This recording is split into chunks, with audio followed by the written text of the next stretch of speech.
buy the food we eat, uh, and other necessities of life, there's a law behind them. Should this kind of food be taxed? Should this not be taxed? You know, uh, where can I work? Where can I work? The law again. So I guess for me, I think, and I could be very wrong, but I find that sociological research or the understanding uh, of law from societal point of view, or how the law impacts on society and how the society can inform how the law is enacted, is a reality. Like, this is the day to day engagement. And of course,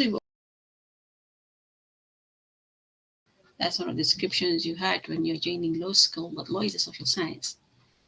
It's part of social sciences, and that you cannot divorce law from the day-to-day engagements, whether they're social, political, or economic. And I think it's one of the important interrogation of the law. I think later in the class, as we are looking at the living law, I may want to invite your understanding of sociological research when you're doing legal research and writing. What did you, maybe this is where we should start. So when you are doing legal research and writing, I want to believe that Dr. DJ must have made you understand what is socio-legal research. What is sociological research? And anyone who wants to give a try? I think that would start us off to see how important uh, this in study of the law is from this angle, and maybe see again, as I said in the beginning of the class, while we will look at the philosophical understanding of what this is, but I guess at this point, at this point of studying law, we also want to assess, examine how that philosophical understanding relates to our present times, or perhaps future, the past. But we have to go more than just studying the theoretical perspectives. So yeah, so from your study of legal research and writing, what was your understanding of social legal research? Maybe I could understand from you. What is social legal research? What is it?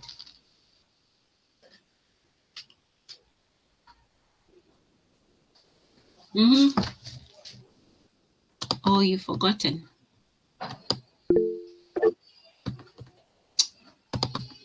Okay, so let me just shut one tab. Okay, yes, Mercy. Good morning. Good morning. So, from what I remember, sociological research was the study of social phenomena or institutions or such things. Then you take one sociological phenomena, and through research, through interviews, through interactions with, maybe, let's say, for example, if the sociological phenomena you're researching is, I don't have an example of one, but whatever sociological phenomena you are trying to research, you get, like, now, surveys, interviews, you get focus groups. You take groups of people and ask them the questions, and you analyze maybe books written about that sociological phenomena. So if then I would apply that to social legal particularly, then it will be a legal phenomena of the social kind. For example, is is marital rape really a thing? Like, rape within the marriage, is it a thing? Then you start now researching within the social context, within the people in the society themselves.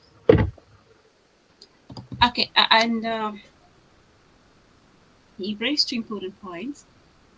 First, that sociological research or the information is solicited, of course, the information between interaction of humans and varied social phenomena is sourced through like field study, conducting interviews, questionnaires, you know. So what are you gauging? The question is, when you go to the field and ask people questions, I mean, if you could just sit back and think, what is it that you're trying to get? Are you able to say that? So you, of course, the law is in the books, and but you still go out to ask people questions. Why are you not satisfied with what is in the books, in the I law? think because there's a focus on the human perspective of it, of how this thing affects the human being himself, so that you're not just reading a theoretical concept, but you're seeing the practical. How does it affect now the human person? Okay, you're actually seeking the human experience, and the human experience relating to law. Then, of course, the other thing that you read was the marital rape, which is a very interesting thing. So marital rape, and the question you're posing was, is it a prescription? Is it an offense? Does it exist anyway? Like, look at the uh, Kenyan legal system. Do we have an offense called marital rape? And if not, should it be there? Mercy, would you want to respond to that very quickly? Yes. So on whether or not we have such an offense, that remains on me to do research to see if we have it written and if the courts have spoken about it. If we don't have it written in law, on whether or not we should have it, I think we should, because rape is all about whether or not the other person is consenting to having sexual relations, and I don't think that that right to consent to having autonomy to your body stops because I am married to another person. I think that right is inherent to a person, and it's You, Mercy, are you there? Okay, we seem to have lost you, but anyway, we'll proceed. We've got your argument that you're not sure whether it's an offense, and the other bit you're raising is that if it is not, it should be, because uh, you're entering into marriage is not consent to perpetual conjugal relations. I think that's what you're saying. Of course, the people who would oppose you and those who argue that there should be no prescription against marital rape is that when you get married, you have consented to perpetuity in sexual relations with with your husband, and therefore, anytime, anyhow, it is sought, you agreed when you exchanged your vows. Okay. I'm not very sure whether it is an offense, but you could. I think I've seen something of the sort in the protection against domestic violence. Look at that statute. I think I must have read something of the sort. Yeah. So just check that. I think that's where you find it. It may not be in the Sexual Offences Act, but I guess it is there. I think that's where I could have seen it. Again, I could be wrong. Okay, so Wanjiru Chelsea, let's hear you.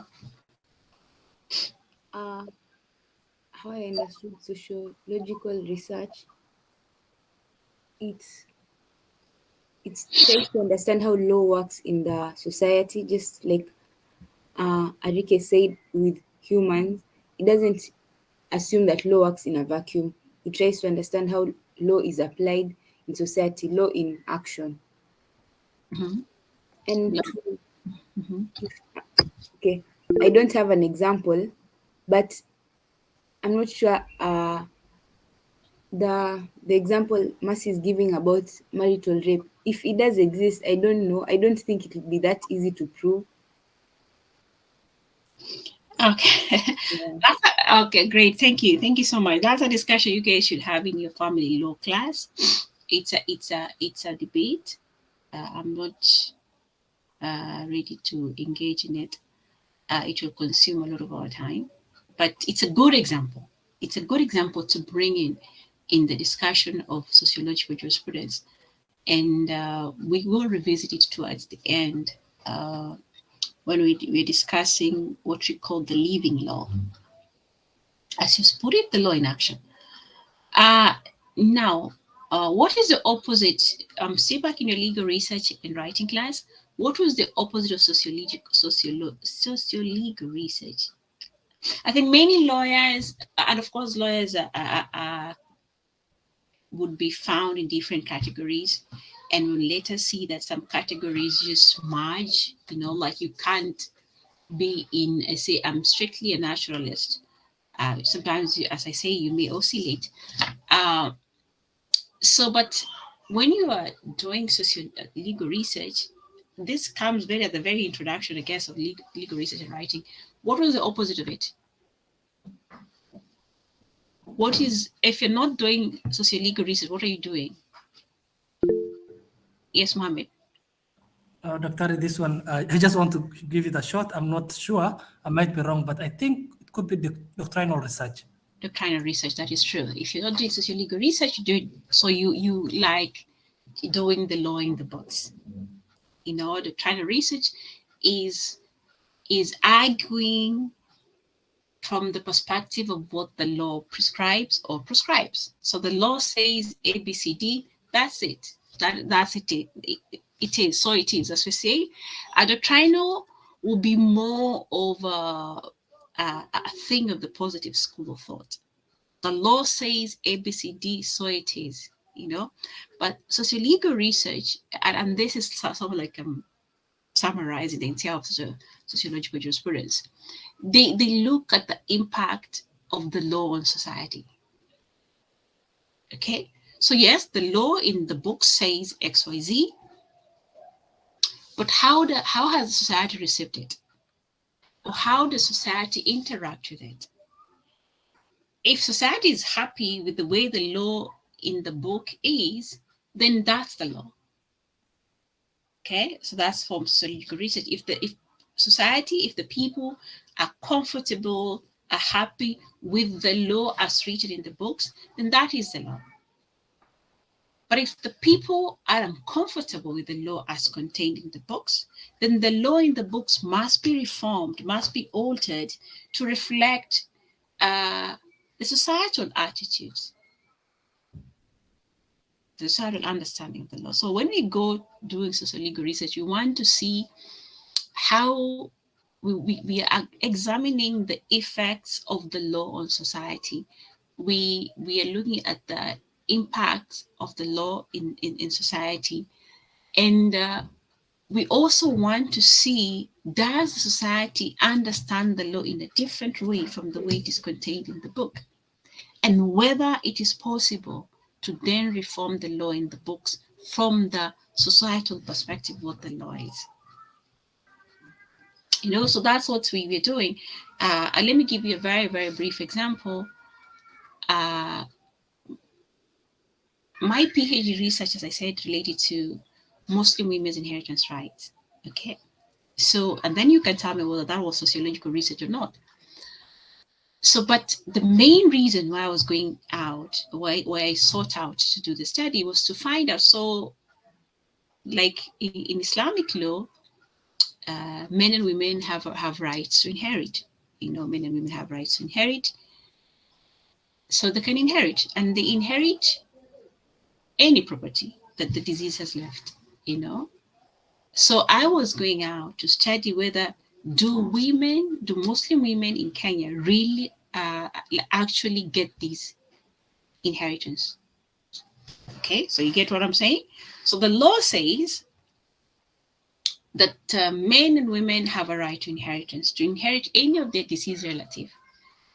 Of course, of course, there's relatives here, whether it's father, whether it's mother, whether it's a brother, whether it's a sister, whether it's a husband, whether it's a son or a daughter, like it's a whole thing. Yeah? That's what the law says. And perhaps you might start asking, why are you saying Islamic law? We're in Kenya. Of course, now you, as I said, you guys are good lawyers now. You see that if you read Article 170, Article 5 of the Constitution, if you read Section 2, 3 of the Law of Succession Act, if you read Section 5 of the Qadis Code Act, you see that the Islamic law in inheritance applies in Kenya. Okay, so that's where I start. So ideally, it may not be written, yeah. The Islamic law of inheritance may not be written in, like, you do not find a Kenyan law text that contains that law. So there will be none. Of course, we are recommending that a code be developed. But of course now, those who at least who want to see it, the Qadis Court published a bench book. So the judiciary has published a bench book called the Qadis Court. I may be speaking so many things at the same time. So Qadis Court, you can check it out. It's not yet available. It hasn't been launched. It's been published, not no. Qadis Court bench book, 2020. If you have a friend, you had a colleague, I don't know who was in your class, Muhammad, I don't know, who is a Qadi. He may give you. So yeah. So anyway, if you want to see the law now, the Qadis Court bench book summarizes it. But so what we are saying basically is that the written law is that Muslim men and women have a right to inherit any of their deceased relative. And of course, the word relative, I said, is wide.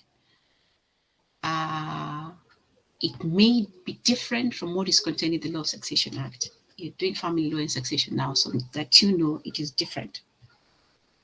In the Islamic context, relative means any relative, any blood, and of course marital relative, if it's a spouse that you'd have, and for another discussion altogether.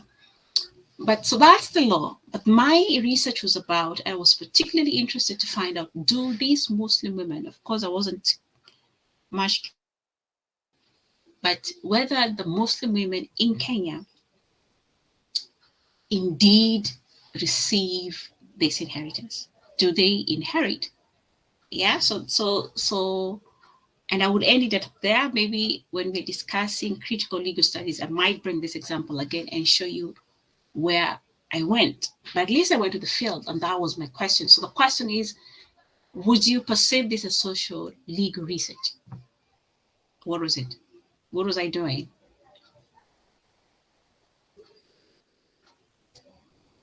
Okay. Was I participating in social legal research, or what was I doing? Yes, Chelsea Wanjiru. I believe you are, because we have what the law says, the doctrinal law, according to the Islamic law, but you are trying to put it into context. In reality, does it actually happen? And it's actually reminded me, I'm not sure whether it was in this class or the family law class, where the lecturer was saying that, was telling us that sometimes women don't get to inherit at all, because when you're at home, before you're married, the property belongs to the boys, because you assume that when you get married, you'll inherit from your husband's property. Once you get married, the property, the matrimonial property, belongs to the husband and the male children, and not to you. So eventually you don't end up. And I think what you're trying to see is you're actually taking part in sociological research, because you're trying to see, the law says this, but does it actually happen in society? Okay, great.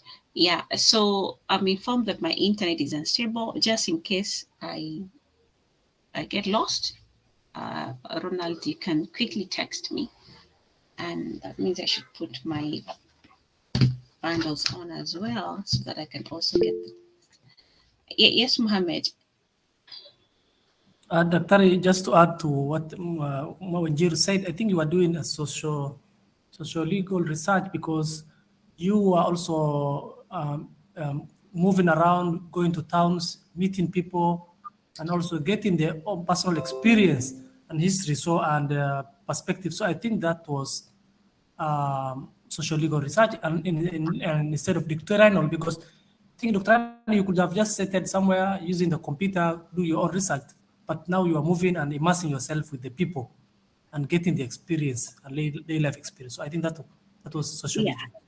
So Yes. that's what social-legal research is about. So I was actually doing social-legal research, and that's what I'm saying.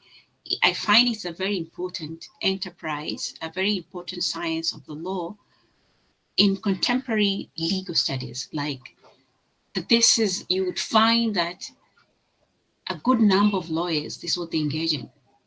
Yes, we have the law in books, but we want to assess how the law impacts on society and whether so from society the two actually we can get benefits twice, I guess, or more.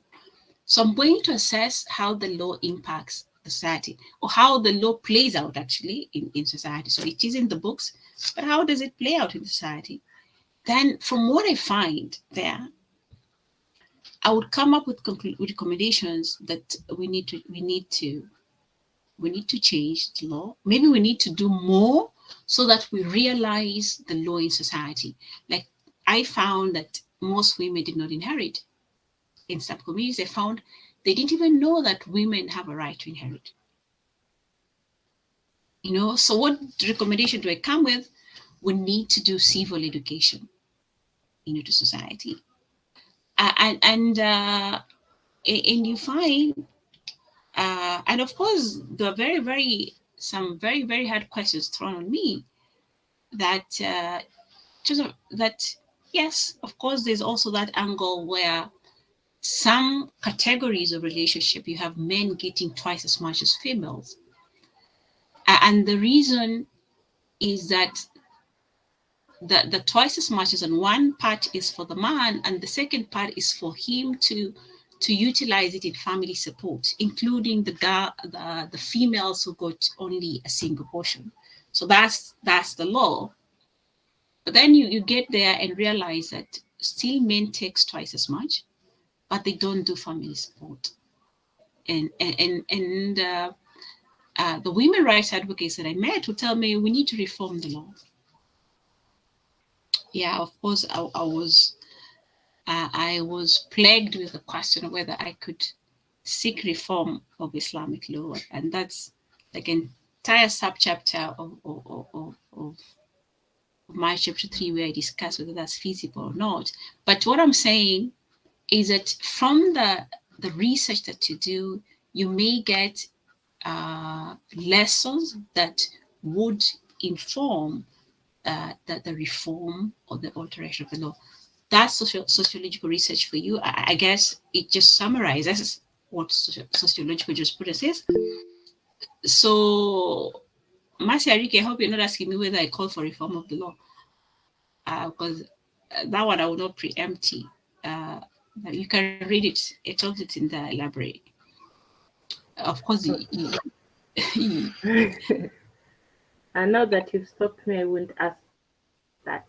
But I was wondering if this public participation in the Constitution is Mhm, informed by sociological jurisprudence and sociological the need for sociological research, the need to find out how does the law that we intend to put out or the law that we have existing that we intend to change, how does it relate? What is the human experience of it?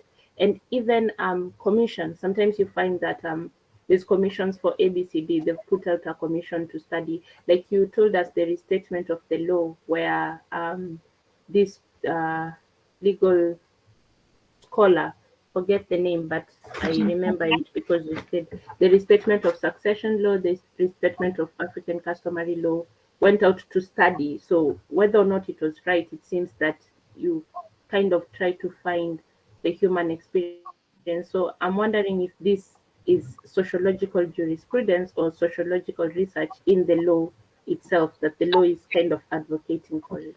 Now, that's a good question. That's an excellent one.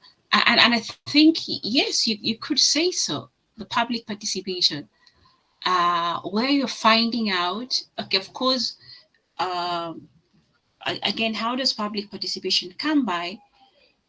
In the development of laws. If you look at Article 10, Article 10, of course, Article 10.2 of the Constitution, which talks about public participation as one of the values, national values and principles. And of course, if you read 10.1b, where it talks about when enactment of the law. So before law is enacted, there must be public participation. And I think we've seen it, both at the county assembly and parliament, that when there's a bill, when there's a bill, they would make an advert in the dailies, one of the widely circulated dailies, announcing that there is this bill in parliament, so they're seeking people's views. So I think it's people, of course, would have to, and when you talk about public participation, it's not only the ordinary persons, you and I, it could also be technical people. If we were to have a law about climate change or something, I might have some experiences of how climate change has impacted on society and maybe women. But I guess you need now people who are climate scientists to come in as well and give in their views. And of course, agriculturalists, maybe forest people, different people. And I think I am persuaded that, public participation could be one way of assessing. But, like we are pre-doing it before the law is in books. We before the law is enacted, we are doing that. Perhaps it's towards the amendment of the law. If the law is already in existence, we need to amend it. Then that comes by. There's a law relating to creation of legal instruments. I've forgotten the entire name, but it also uploads a lot about public participation.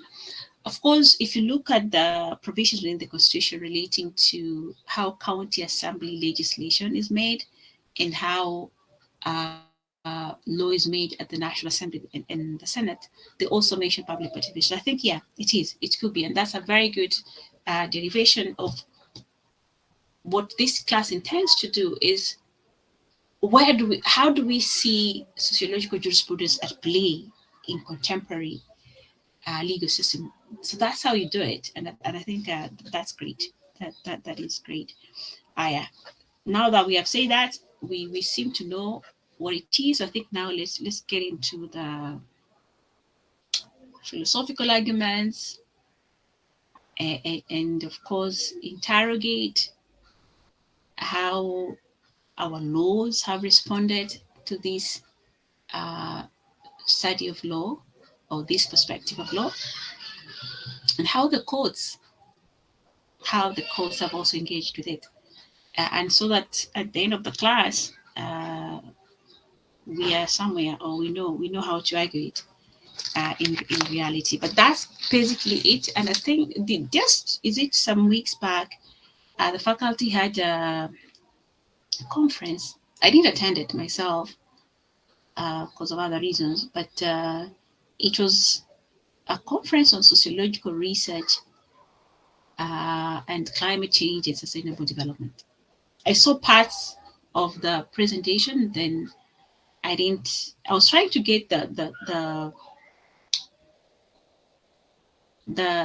speech that was given by Professor Mbote, and just to get to see what she had said. But it was all about sociological research. So it's one of the main fields of the study of law presently. It is, and so of course, with the Constitution, as we try to understand the Constitution, It's no longer new, but as we tried, so there'll be a lot. There'll be a lot of engagements in it. The law, of course, we have mentioned about the Sexual Offences Act. The discussions we've had.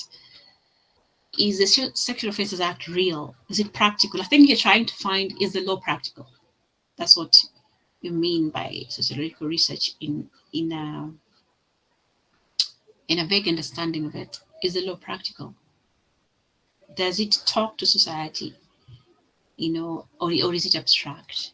Is the law abstract in that it detaches itself from the realities of the society? That's what we're trying to. And I think it's a very, very interesting discussion or interrogation of the law. It's one of the main one. We engage with it on a day-to-day experience. We may not be able to tell it is, but so it is. So yeah, I think that's what I would basically summarize it. And it excites me because I find myself doing that most of the time. That's what I do. Try to pick a particular law and then try to argue it, how it's interacting with society. Of course, my main focus is often women. But anyway, okay. Sociological jurisprudence, also understood as sociology of law or the social legal research. Social legal research. I think the main take also is that law does not operate in a vacuum. That's what this study is about. Law does not operate in a vacuum. That law interacts with other social phenomena in society. Law reads into other aspects of human life, economy, politics, and many other things, psychology. Yeah. Okay. Sociological research, sociological jurisprudence, or the sociology of law, or what can also be understood as socio-legal research. What is it? So, of course, we had said when we were introducing it in last week's class that it is mainly associated, that this, first, again, I think I draw a distinction that it's not more of, it doesn't really concern itself about the validity of the law, like what is law, like not necessarily looking at the question of the validity of the law. Should we obey the law? Should we not obey the law? Maybe some very, very slim vestiges of such a discussion, but it's more about looking at the functionality of the law, assessing the impact of the law, and asking the question whether is the law necessary or is law important. So it more looks at it distinguishes it from the fact that these ideas of law should be a command from the sovereign, as in positive school of law, or law should be from a supreme being or discovered by reason, but assumes that the law is there, so that to them, jurists, the law is there. Now, so the law is found, the law exists, but more into, so how does that law now impact on people, on a particular people? How does the law impact on people? So we are more on the legal philosophy rather than legal theory. Okay. So as I indicated, it's often associated by the American jurist Roscoe Pound, but she's not the only proponent of this study of law.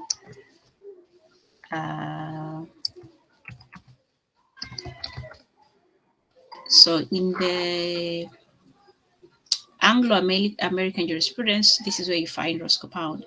But of course, even in the continental Europe, especially Germany, France, it's also has been a very, very grounding understanding of the law, of interacting with the law. Okay, so what does it do? Uh, and Sociological jurisprudence stresses the actual social effects of legal institutions, doctrines, and practices. It stresses the actual social effects, the actual impact of legal institutions. You know, when you have the office of the ombudsman, how important is it to the realization of justice? Courts, how important the courts? Why did we insist on having small claims courts when we already had courts?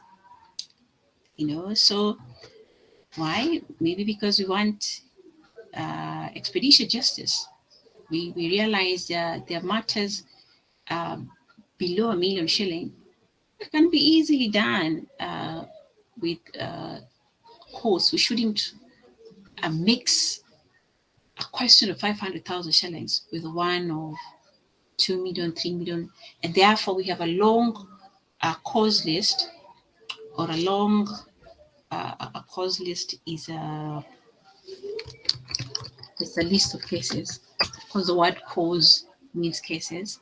So we don't have a long cause list in court, and some cases can be dispensed with very, very fast. Okay, so sociological jurisprudence stresses the actual social effects of legal institutions, doctrines, you know, have different doctrines of law. How do they play part? The doctrines here, we mean the substantive law, the principles of law. How do they impact in society? You know, the doctrine of separation of power. How practical is it? How does it impact? Which reminds me, the last question. Yeah, in the legal system, you know, the August special supplementary exams had set a question on how constitutionalism applies in Kenya's legal system. Yeah, and somehow I found in the answers that like almost the entire class brings a response on the separation of powers. Separation of powers is part of the principle or doctrine found within constitutionalism. And you could see how the students would explain it, in how that ours in Kenya is not a strict doctrine of separation of powers, that we have checks and balances within the three official arms of state. I was hearing somebody say we no longer have in Kenya the idea of three arms of state is no longer there, because now we have commissions and you have the media. So we may have like five. They're no longer three. Maybe that's true, maybe that's not true. We may need to look at Article 1 of the Constitution, see what the law says. Or maybe that's the difference of what the law says and what is on the ground. Anyway, so you could see that what I'm saying, the students were arguing like for the doctrine of separation of powers, that if we have a strict doctrine, then we would have abuses of power. And therefore, it's important how now that the executive can check on parliament, and parliament can check on the executive, parliament can check on the judiciary, the judiciary can check on the executive and parliament. And yeah, they brought in innumerable provisions within the constitution to show that this it is. So anyway, we want to see, so what sociological jurisprudence does is to examine the impact of doctrines, you know, substantive law and practices, even procedural law, how does some legal procedures impact on the society or the enjoyment of substantive law, of course, and in many ways that you would understand legal practices to be. Okay, so sociological jurisprudence also examines the actual effects of the law within society. It examines the actual effects of the law within society and the influence of social phenomena on both the substantive and procedural aspects of the law. So this is what I was saying, that when you go to the field, you may learn things that would impact, that would bring about the modification of the law or the alteration of the law. So that it's a two-pronged idea, a two-pronged study. It examines the actual effects of the law within society and the influence of social phenomena on both the substantive and procedural aspects of the law. Okay, I'd shared on Saturday, just a minute.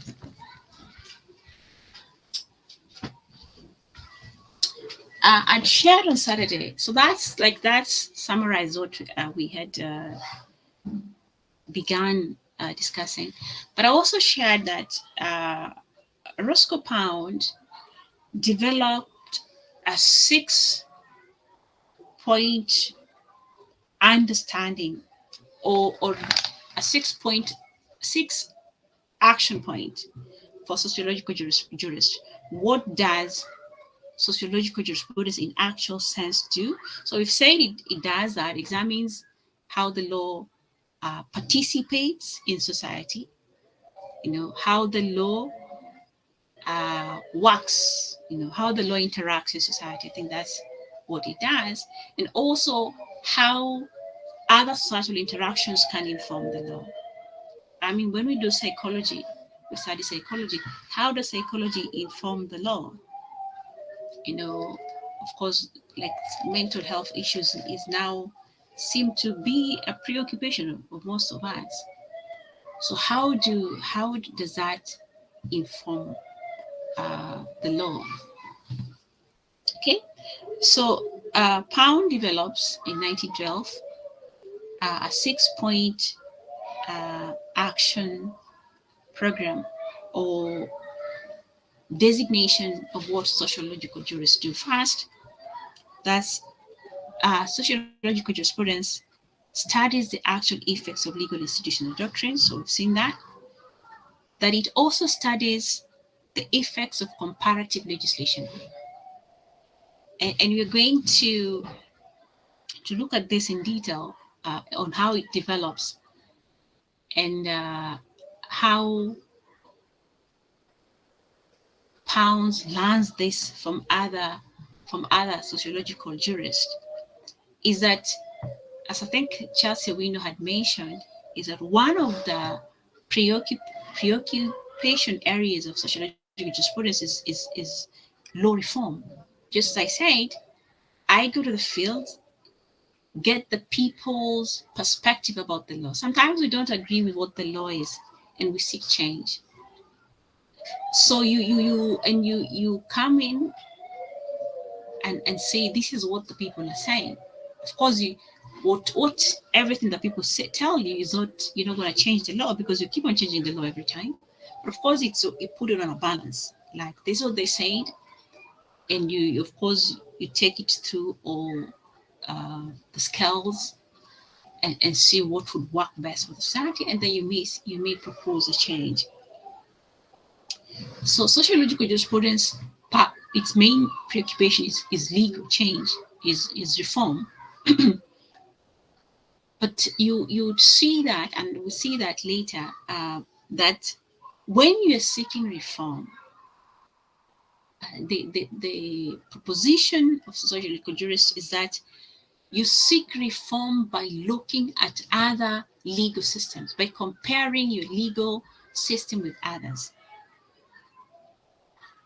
with other legal systems in a similar social context as yourself. Okay? So, and we are going to see that, like, for example, when Kenya sought to overhaul its constitution, its independence constitution, so we want a new constitution. And as I alluded earlier, the idea was now we want a constitution made by Kenyans themselves. That the independence constitution, much as Kenyans participated, it was more made by the English, by the British. Now we want a constitution that is Kenyan made. But as you would see, and maybe it would be important to look at the constitutional, the CKRC report. I think I uploaded it in your legal systems class. I have never archived that class, so I think it's still there. But you can see from the introduction that the other legal systems that they sought lessons from, they sought examples from, that we didn't just wake up and say, this is the Kenyan constitution, so we just had what each Kenyan wants and we put the law there. No. We did comparative legislation. And I think I've repeated this in this class so many times, that our 2010 constitution, for me, and I could be wrong, it's reflective of both the South African constitution and the American constitution. We didn't pick word to word, but it is reflective of them. It's reflective of them, and this is shared by many constitutional lawyers, that we actually replicated the South African and the US constitution. And you can see this is an argument I hold, and I said, I think the last paper I showed you when about whether should we lower down the age of consent. And you could see my argument was, if the countries from which we have copied our constitution has theirs at this much, why doesn't Kenya go that way too? That is an argument. Of course, we wanted a federal system like the American, but we thought that would make the counties very strong. So we pick a miniature of it.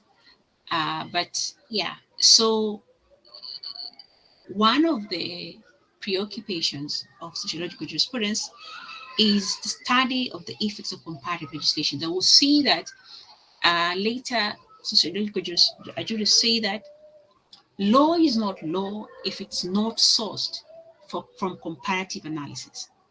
That the development of the law, the reform of the law must be informed by comparative legal studies. Like you must study other jurisdictions. Of course, I also mentioned that I've seen many students, when you're reading their dissertation research papers, if they want something that is successful, the law to be effective, or to successfully apply in this country, then they say, let's look at what is happening in another country, and then see how that can be informed. Like I have one student now writing about how access to justice vis-a-vis IT, of course now we are going, the judiciary, this is a plan, of course, it starts with Milimani law courts and then supposed to cascade to other legal stations. So whether they embrace of IT in the delivery of justice, whether that's reads into access to justice as contained in Article 48, or whether it impedes. So there's that question, does it impede access to justice? What about those litigants who have no internet, they have no gadgets that can access online hearings? What happens to them? So yeah, so trying to, so you see, and then the students brings in the experience of South Africa and UK. Like the UK have done it this way. So can Kenya do it this way? Of course, the present Chief Justice, that's part of his agenda, social transformation. It's called social transformation of the judiciary.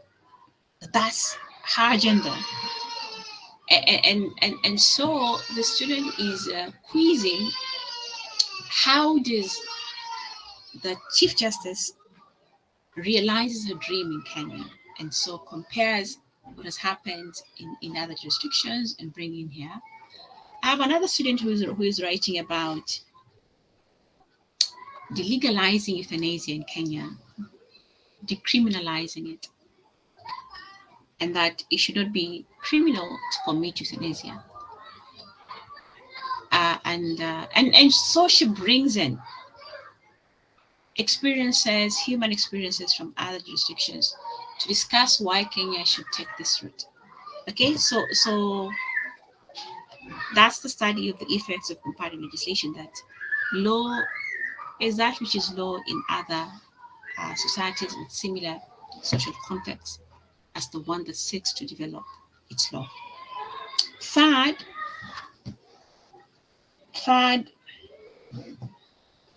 what Pound also sees as an engagement of sociological jurisprudence is the study of the means of making legal rules effective. The study of the means of making legal rules effective. That a law is as effective as its enforcement. How do we ensure that law, after all, is obeyed? And this would bring us to the discussion of the difference between the law in books and the law in action. You may have law in books that people will not obey or people will not follow. They have their own spontaneous understanding of the law. To them, law should be this way. And so how do we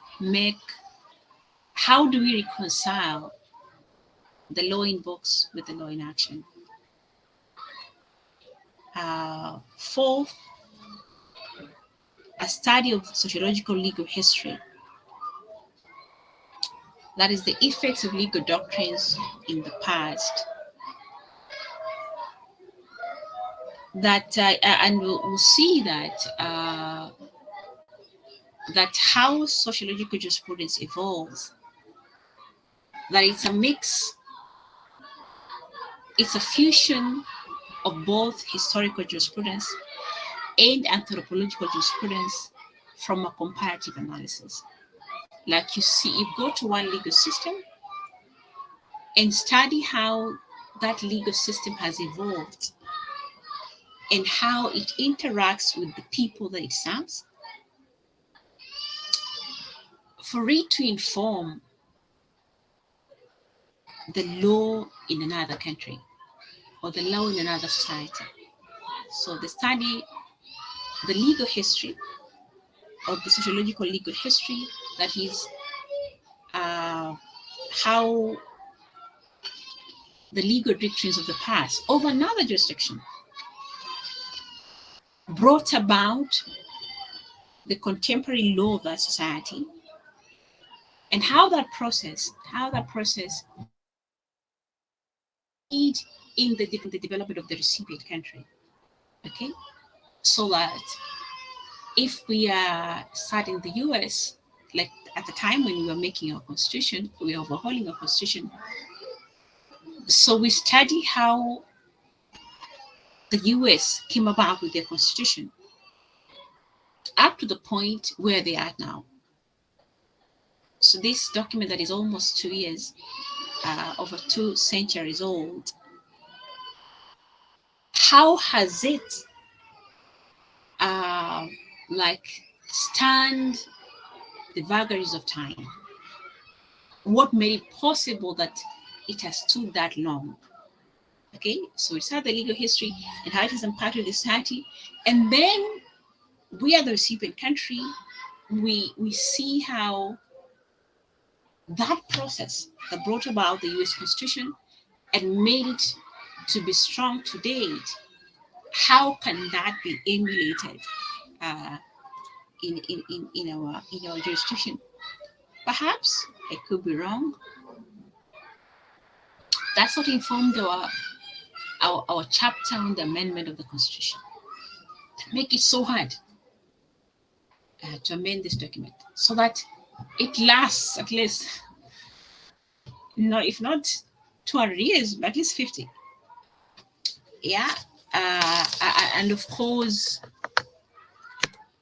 and many other, and many other, you know, the idea I talked about, the idea of federalism, how did it came about in the US, and then look at our own history too. As I said, we had it, then we collapsed it.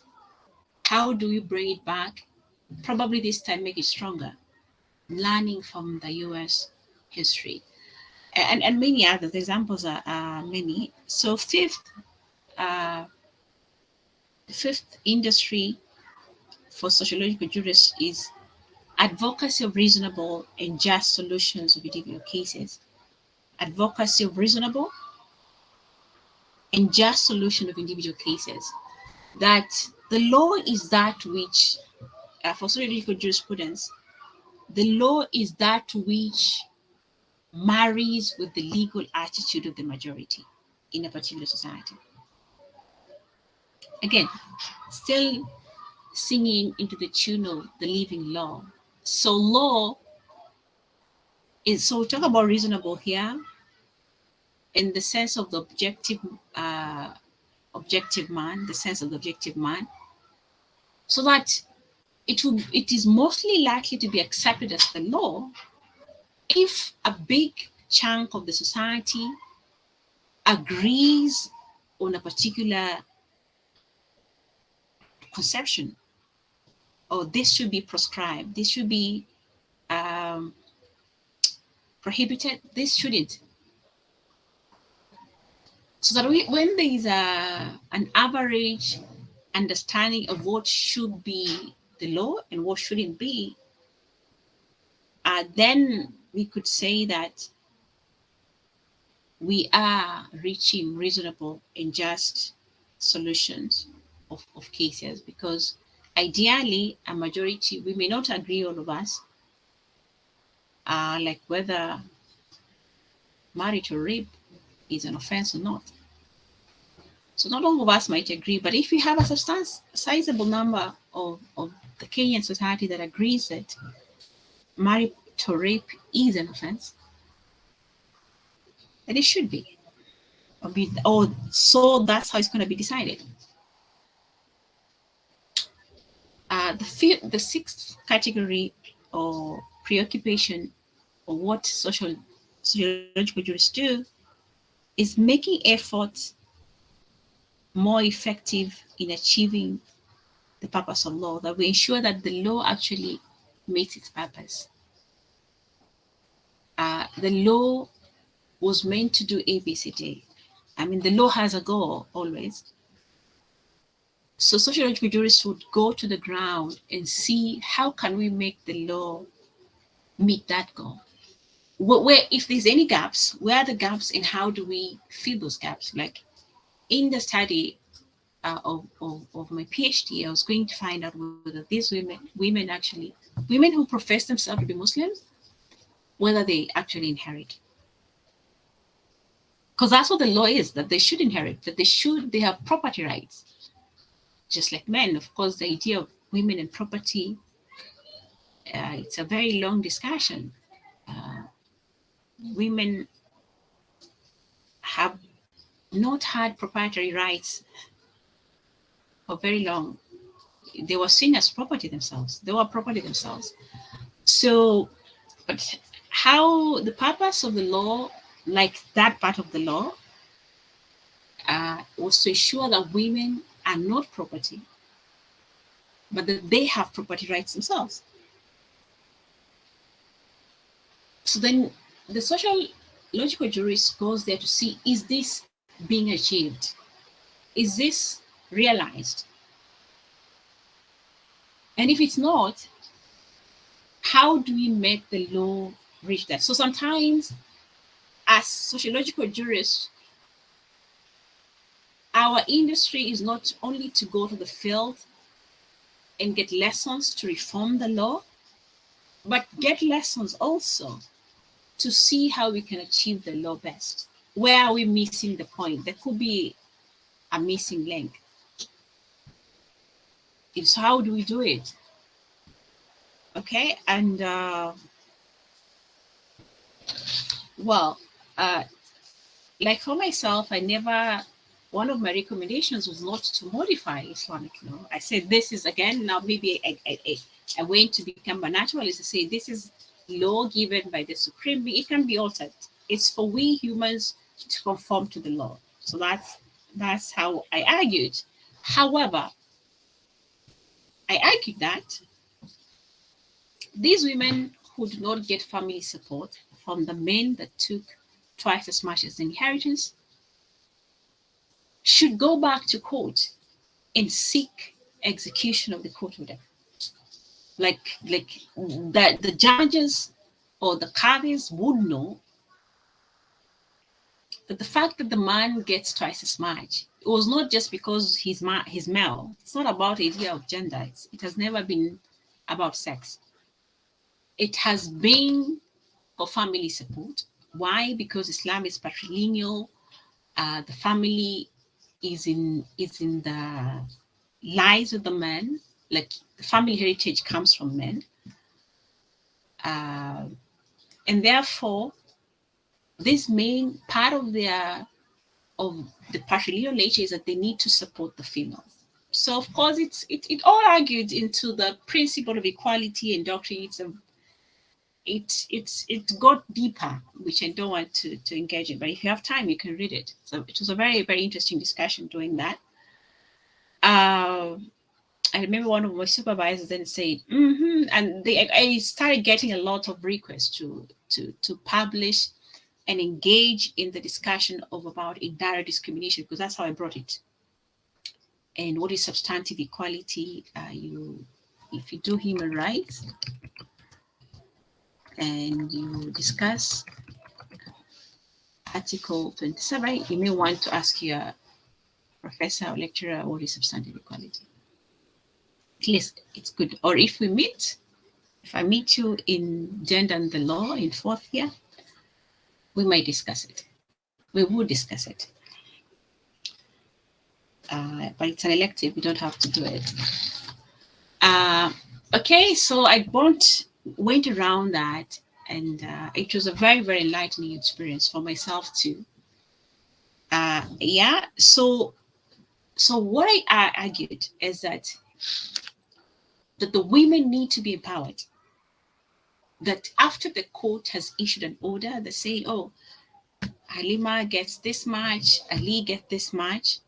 That when Ali does not support Halima, then Halima must go back to court and execute the order. Now, it has not been done in Kenya. So I suppose this is like a new idea that this should happen, because I'm saying in other areas of law other than succession, when the judgment data, and I want to believe you know who a judgment data is. Who is a judgment data?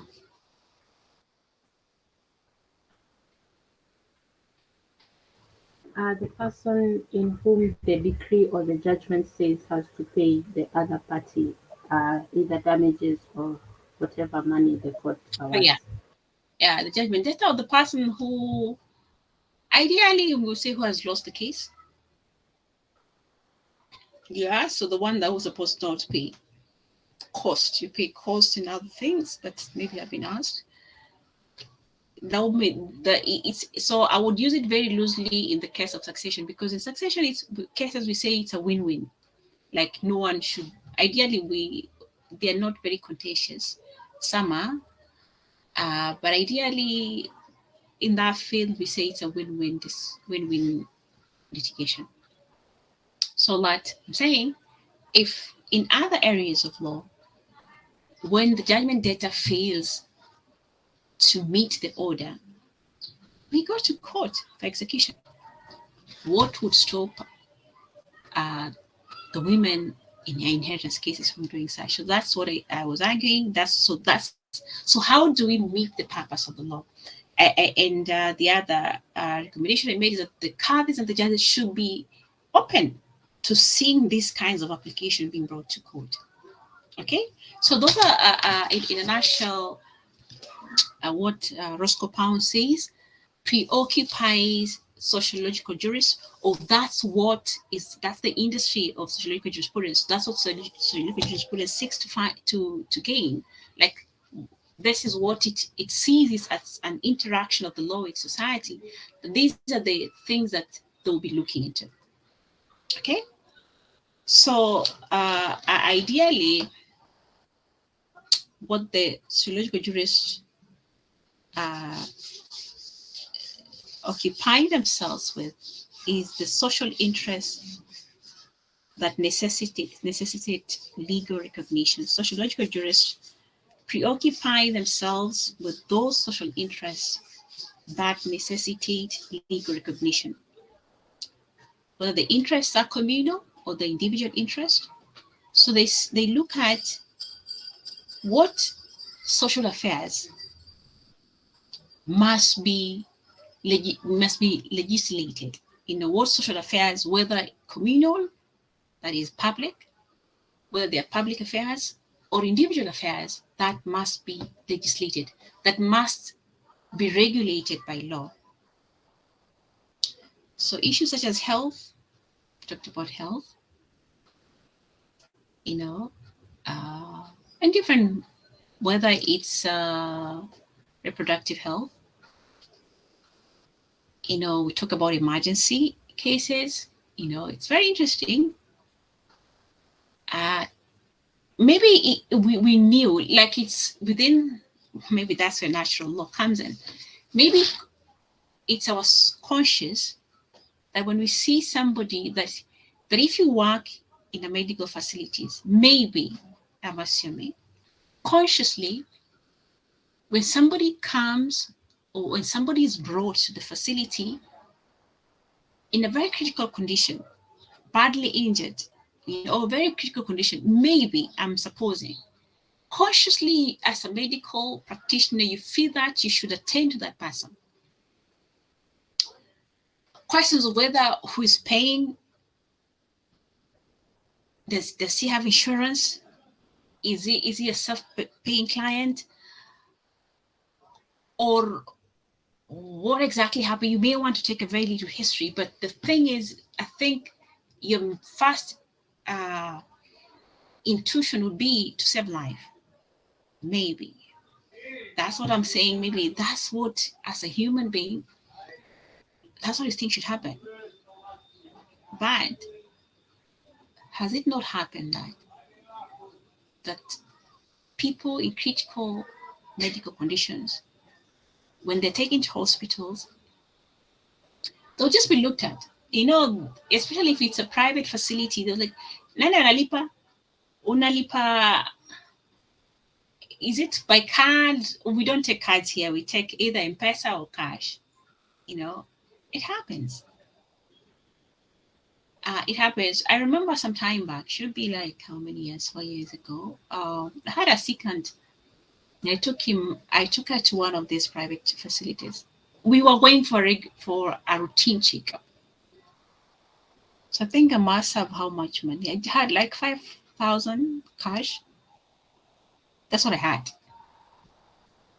My estimate was it's gonna cost me like 3K. So we went there, and then I'm told, I'm like, what? I thought we just did some blood transfusion. Like, she had been admitted, she got discharged, so we were just going for review. I was like, okay, so so we can't even treat her. So the review can't even be done. I think she had sores, and we wanted the sores reviewed or something. So it's like she can't even be attended to. We have to give her blood. I said, fine. Okay, so what was an outpatient service is likely now going to transform itself into an inpatient. I said, fine. I said, go ahead. Then they said, no, atamajihana. Okay, so we can't even do blood transfusion. She has to get what? I'm like, fine. So you have to pay deposit 20K before we do that. I said, and they're telling me if we don't do this in the next 1 hour, she's going to die. I was like, I don't have 20,000 with me. I have a card. Do you have card? Can you run a card? We don't run cards. It's M-Pesa or cash. I'm like, I don't have cash. So they say, we're not attending to her. You go bring the cash, then we do it. I'm like, you're kidding me. You say she's going to die in the next 1 hour if she doesn't get this water. I was estimating, so me driving, the next place I could get a bank. That time I didn't have the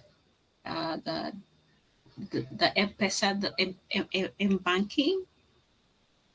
I say it takes me an hour going, driving and coming back. This lady would have died.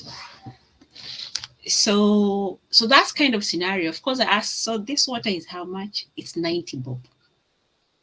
So for 90 bob, somebody would die because of 90 bob. So, of course, I had to speak a lot of English and I'll make a lot of noise until it was done.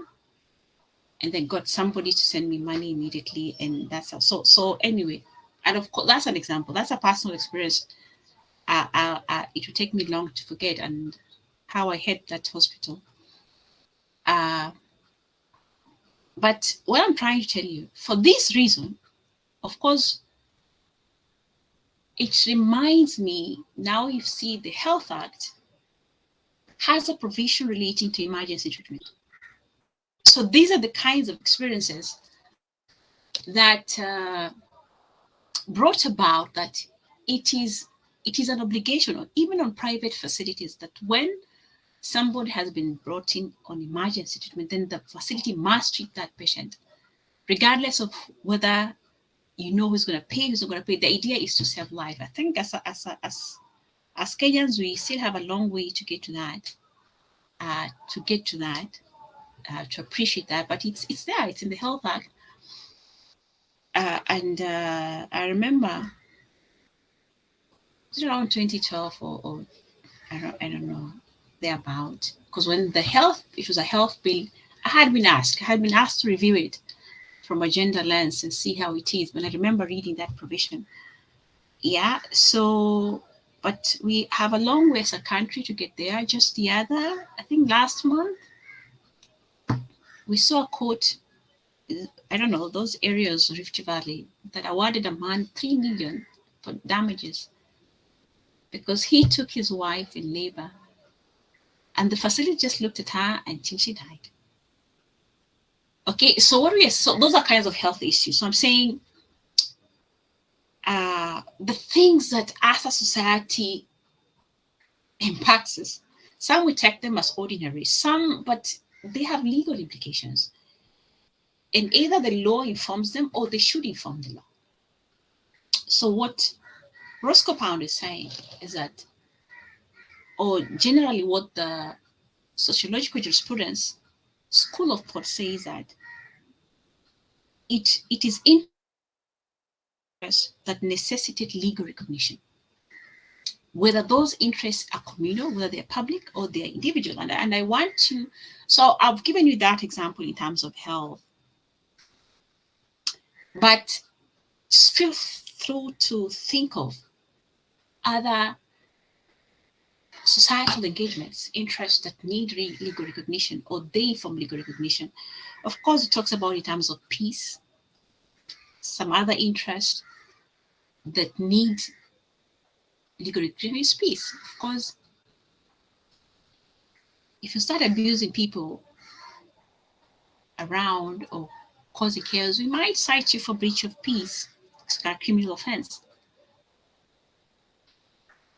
Or it could be peace in a larger sense.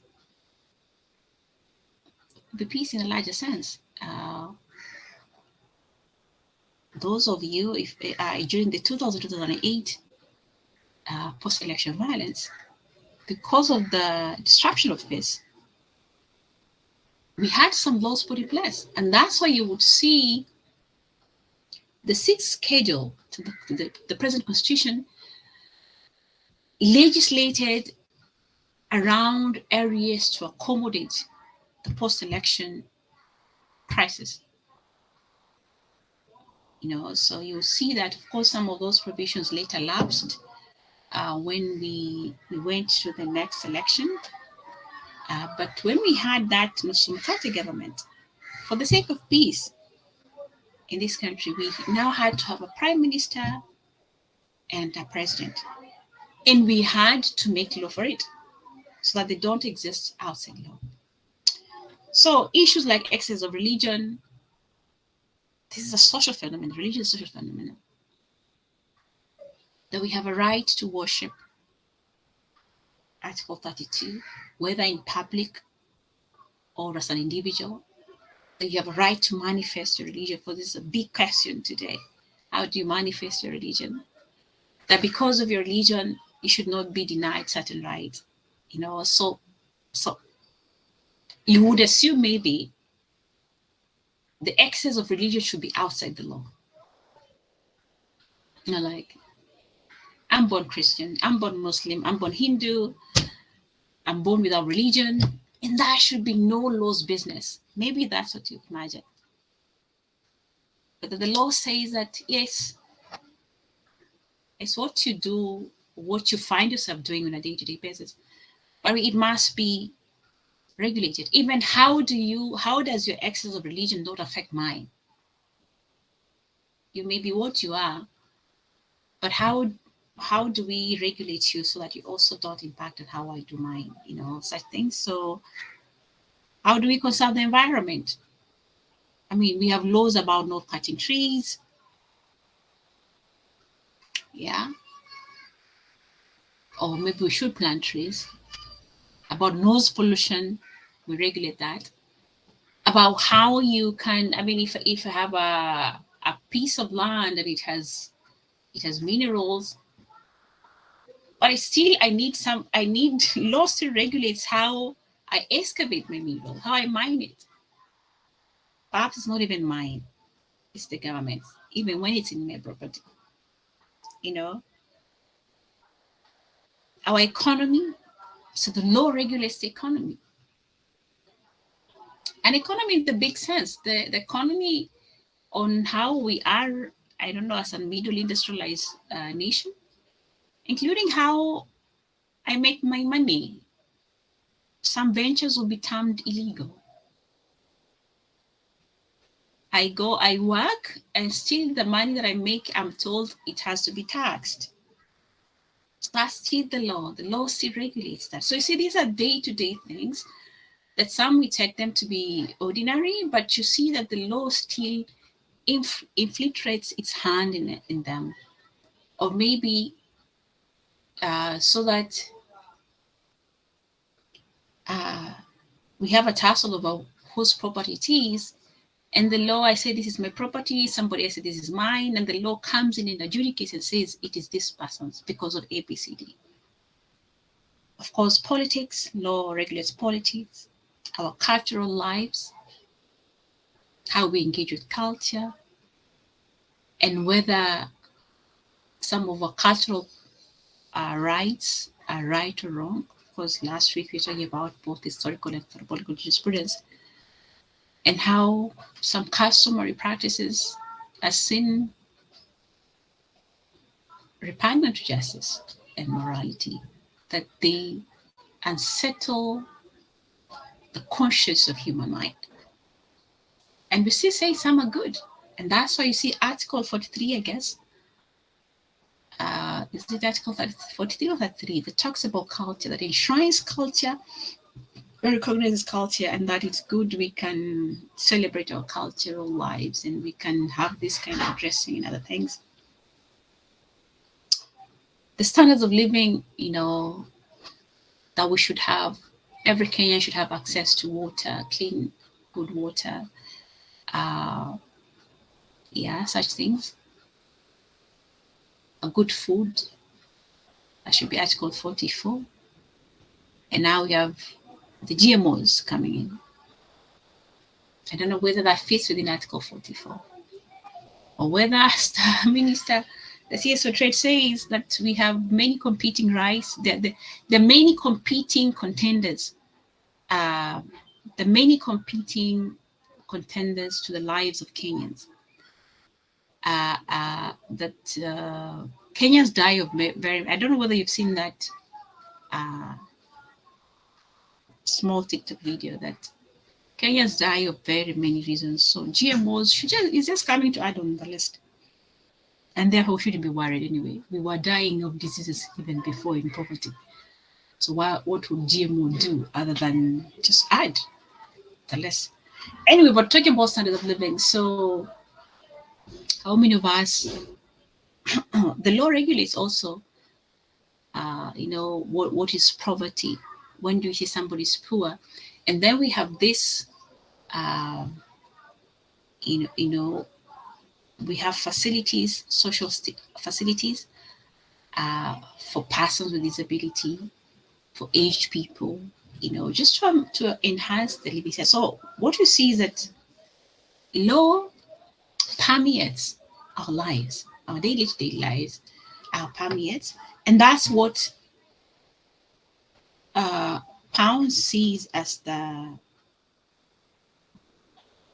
main engagement of law, that it interacts with the social interest within a society, whether those interests are communal or individual, and the interests that necessitate legal recognition, that we may need law to define how to entertain these legal interests. So what I suggest, let's have a 5 minutes break, just five. Then 11, we just resume and proceed. So yeah, so let's have just a 5 minutes break. You can stretch.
let's continue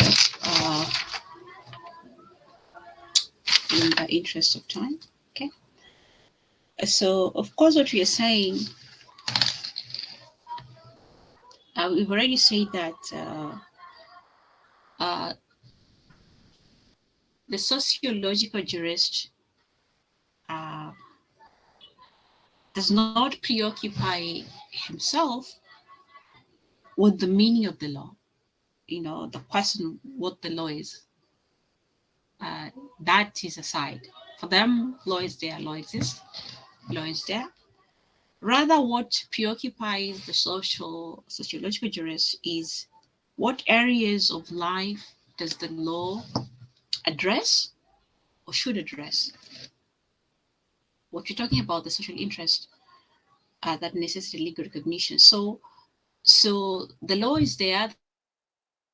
The sociological jurist knows that the law regulates various aspects of life.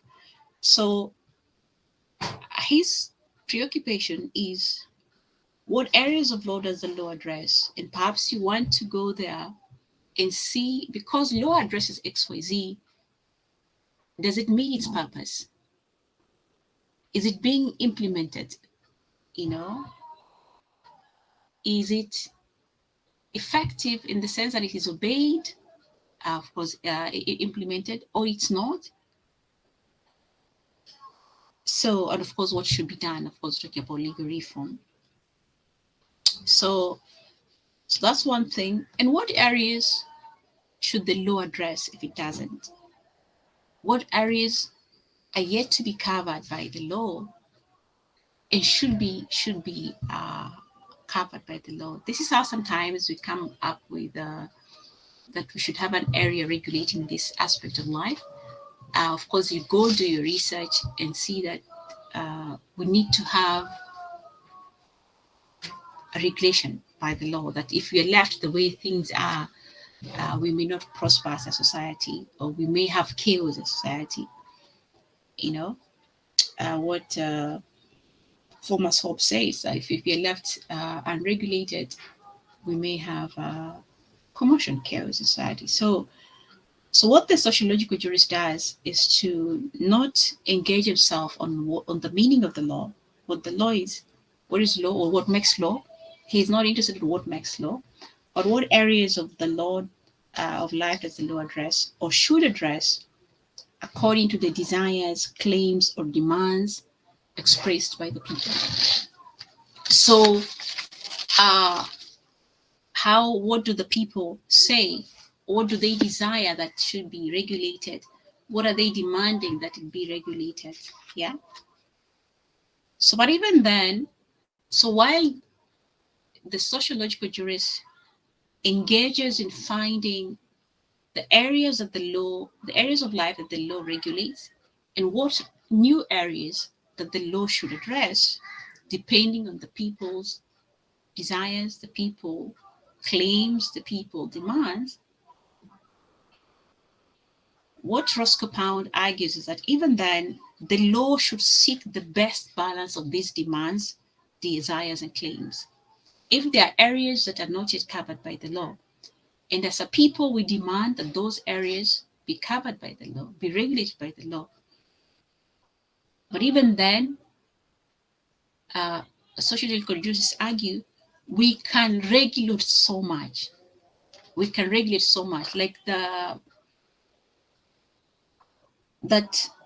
we are sociological jurists are saying we're not saying that every demand, every human claim should be covered by the law. That the law can cover some of them. In some, should be left to the inferences of the judges. That it should not be an industry of an all-embracing blueprint for legal reform. Some inferences can be left to the trained intuition of the judge. That the law can cover so much, can regulate so much, but that even with what has been covered already, even with what has been covered already, we leave that at that that the judges can read into it. The judges can read in their interpretation of the law. So in the interpretation of the areas that have been covered by the law, the judges can read more into it, and I think this is self-explanatory, that the law can cover so much, but there could be other areas of the law that haven't been covered. But as a judge, when you're deciding a case, you can exercise your inherent understanding of justice and expand the scope of the area of life that has so far been covered. And so, what sociological juries say is that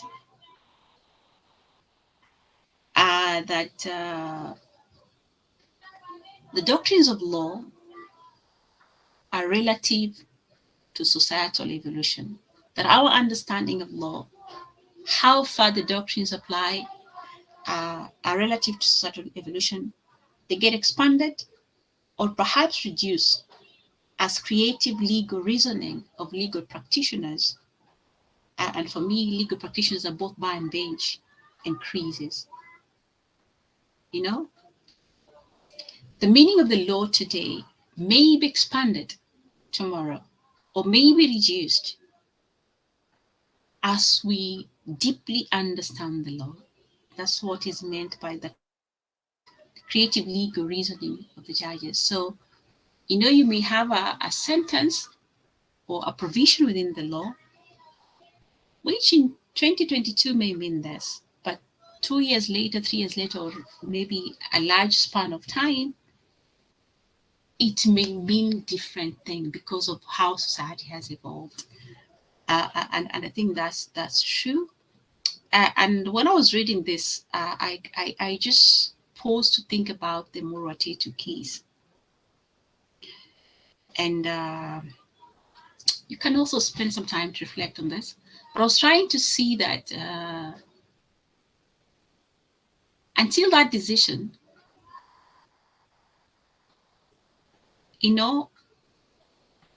the pronouncement of death penalty, that the judges, for this offense, judges have to pronounce death penalty, was seen okay. That was the law. And maybe I'm wrong because we had constitutional changes.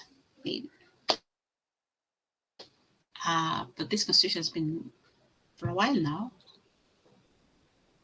But how come we get this fast from Justice Odunga that just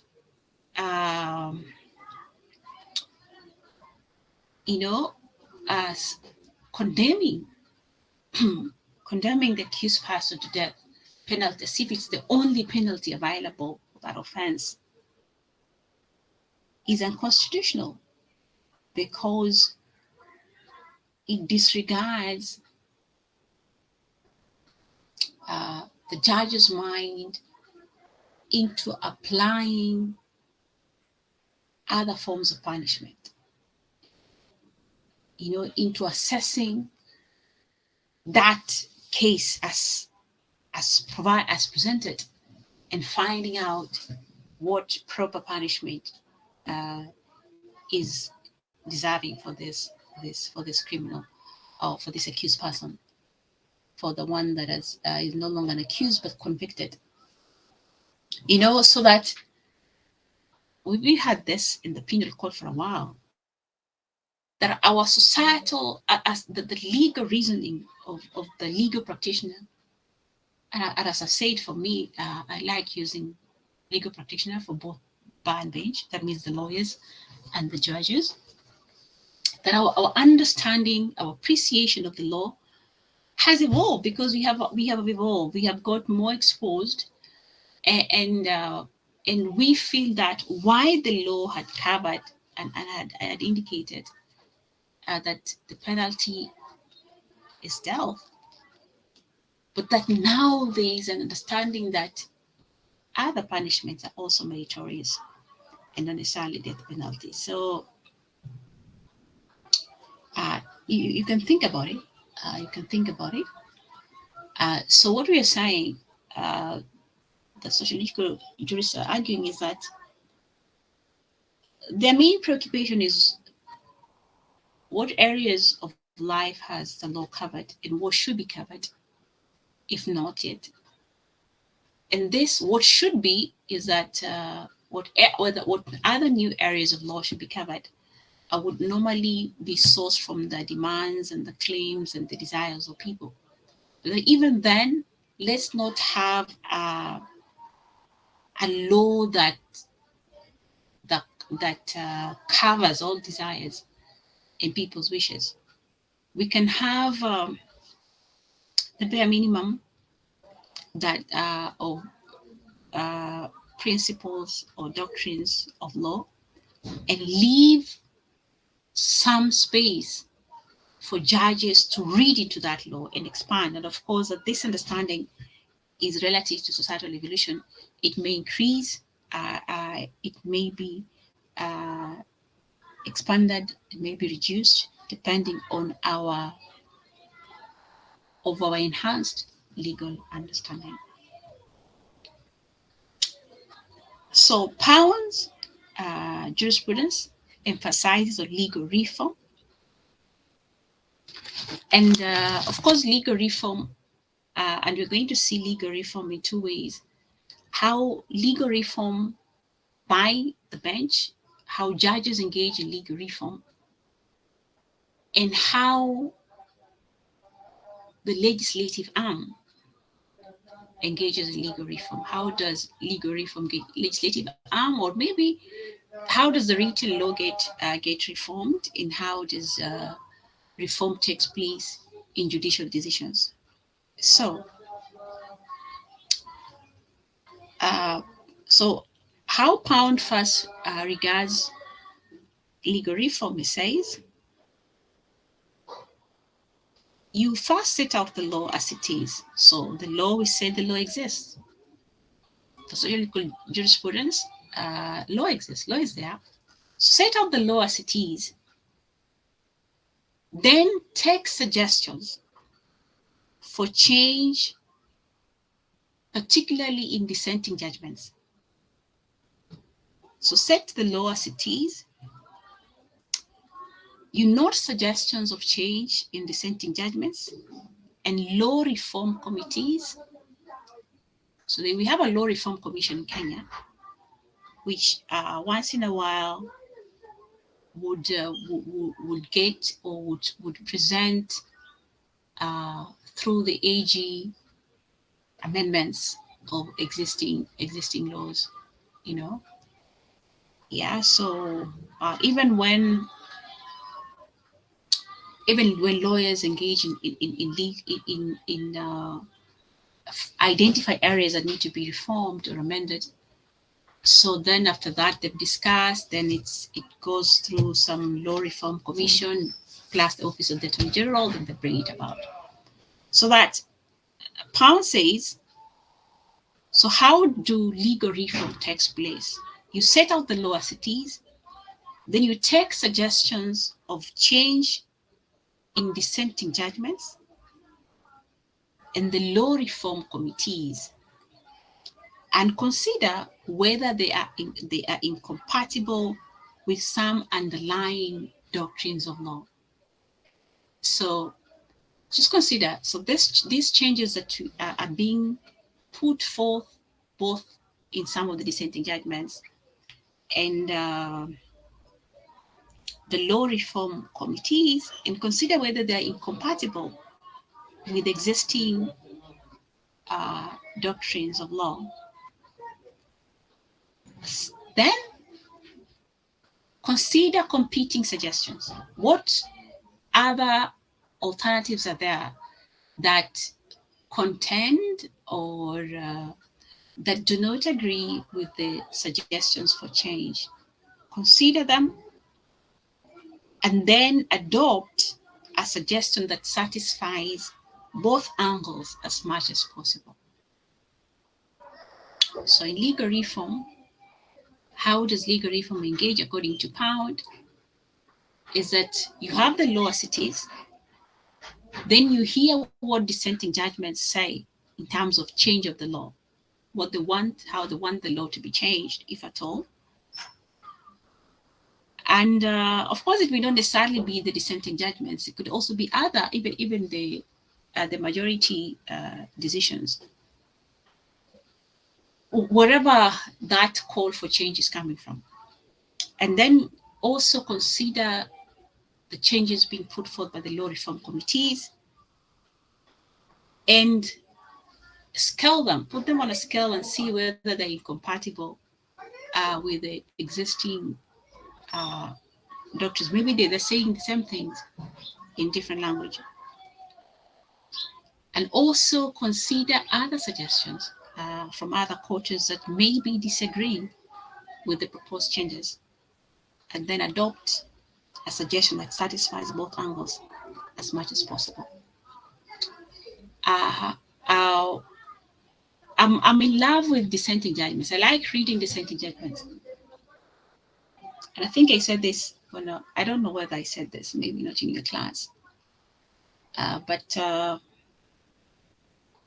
when I used to teach legal research and writing, so it must not be discussed because I never taught you legal research and writing, but that's what I was teaching before I went to legal systems. I mentioned that when I was studying law myself, and then this also depends on how you get exposed to the law. When I was studying law myself, I was in your position, undergrad.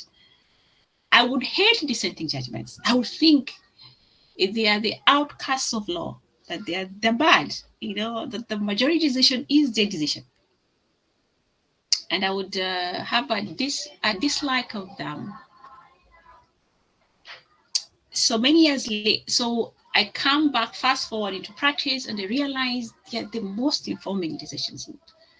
And this has nothing to do with the Fukicha case. I knew this even before that. And I got a keen interest in them because they foretell you about the future of the law, where the law is heading. And that's why I would emphasize it to my students that even when you look at the majority decisions, listen to the dissenting judgments as well. They may be foretelling. Of course, they're not binding. Are they persuasive? Yes. Would I cite a dissenting judgment? Yes, I would. If I'm persuading a judge, if I'm persuading any other community of lawyers that I want them to hear my point of view, I might point out the dissenting judgments because they're telling you where the law is headed to. And some of the dissenting judgments later on become the ratio in other decisions. And I now remember during the Fugicha case, when we lost the Supreme Court, now we are considering a review because I was like, we couldn't have lost, at least not on the substantive law. That one I was very sure what the law was. So I was really, really mad, and I was like, something must be done. We're not stopping there. And so, of course, again, we had some Muslim lawyers around the country who were very empathetic, and we got a senior lawyer on board, quite senior Mwenesi. I don't know whether you know him. You can Google. I think he was there during the I think the BBI award, and we had his photo going around. Okay, he's quite aged. Sorry? He was an amicus. He appeared as an amicus, I think. Yeah. So Senior Bonesi was one of the people who came along, and he had a chat with me, and we discussed. And as I told him, we're doing a review. So we're going to the Supreme Court for a review. And of course, I had a different angle on what points of review to go with, which he disagreed and said, if I'm part of this panel, you have to drop this. And okay, for seniority, and I said, okay, fine. Maybe later, if on hindsight, maybe I shouldn't, but I did. Okay, so he suggests we discuss, and they tell him, Okay, then we had about like 3 grounds. I said I will drop the 2 or remain with 1. And he said, fine. I think that's a good one. And I told him, so I read, and that's how I told you read the case of Rai versus Rai. And I saw this dissenting judgment by Judge Ibrahim, which I was telling you that you read. And the case of Rai versus Rai, of course, it's a Supreme Court decision argued by very senior lawyers. And what they were saying is that the court had initially adopted a position. Of course, you know this in the doctrine of side decisis that it's the one that defines what the law is. So it has said the law is this. And the case of Rai versus Rai was asking the Supreme Court to depart from its earlier decision. So that's a question that discusses, that's a case that discusses when did the Supreme Court depart from its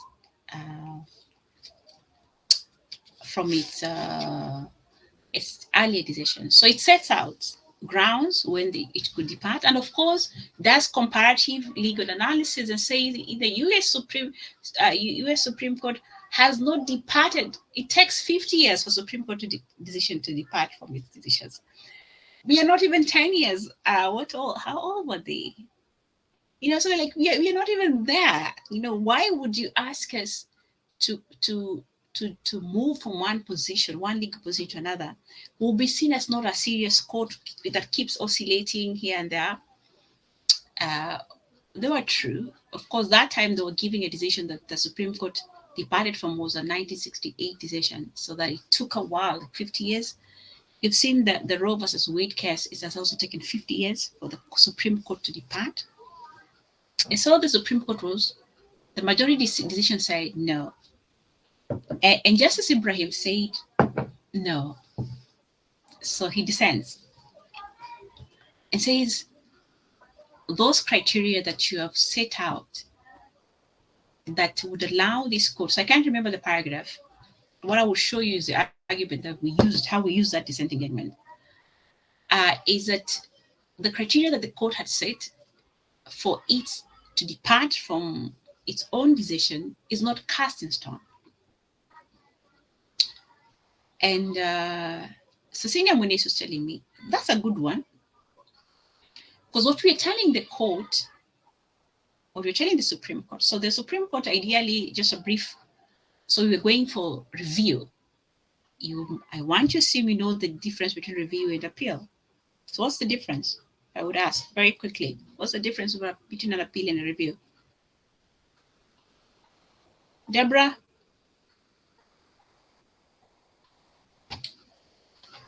Let's be quick. We don't have the luxury of time.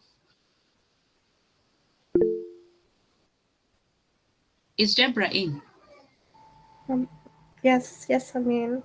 Yes, what's the difference? I'm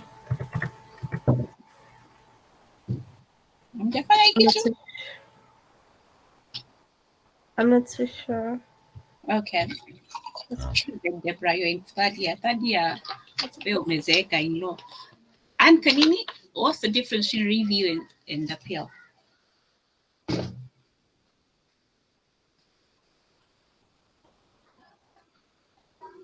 I think judicial review is when it's conducted outside the organization and is therefore outside the control of the organization, and then appeal, it's when it's within the court's jurisdiction to overturn a decision. I'm not sure. I did say judicial review. I said review and appeal. Chelsea Owino? Yes, Doc. You've been quiet today. What's the difference?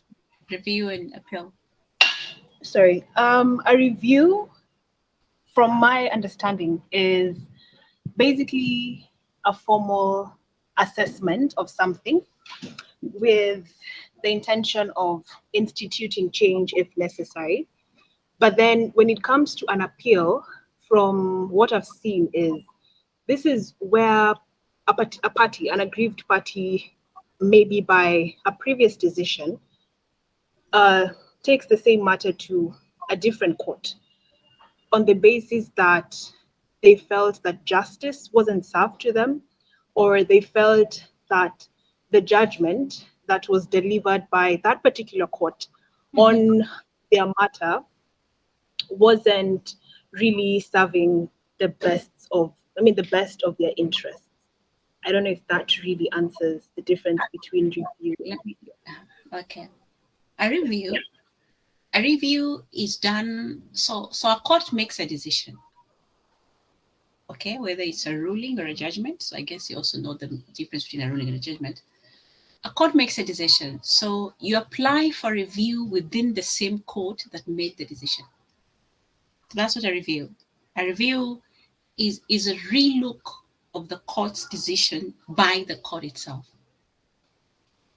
the court that made the decision. An appeal is a relook of the court's decision by a higher court. A court that's higher. I guess that's clear now. So what we are seeking, so the Supreme Court has no higher court than itself.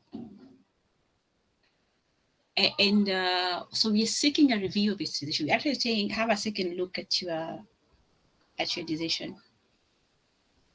So does that make sense? And you can do review in the magistrate court, you can do review in the Qadhi's court, you can do review in the High Court, the Court of Appeal. So instead of saying you're going to Court of Appeal, or you're going to the higher court for appeal, you can tell the court, I think you just misapplied yourself to the law. Can you relook at your decision? So that's what we are seeking.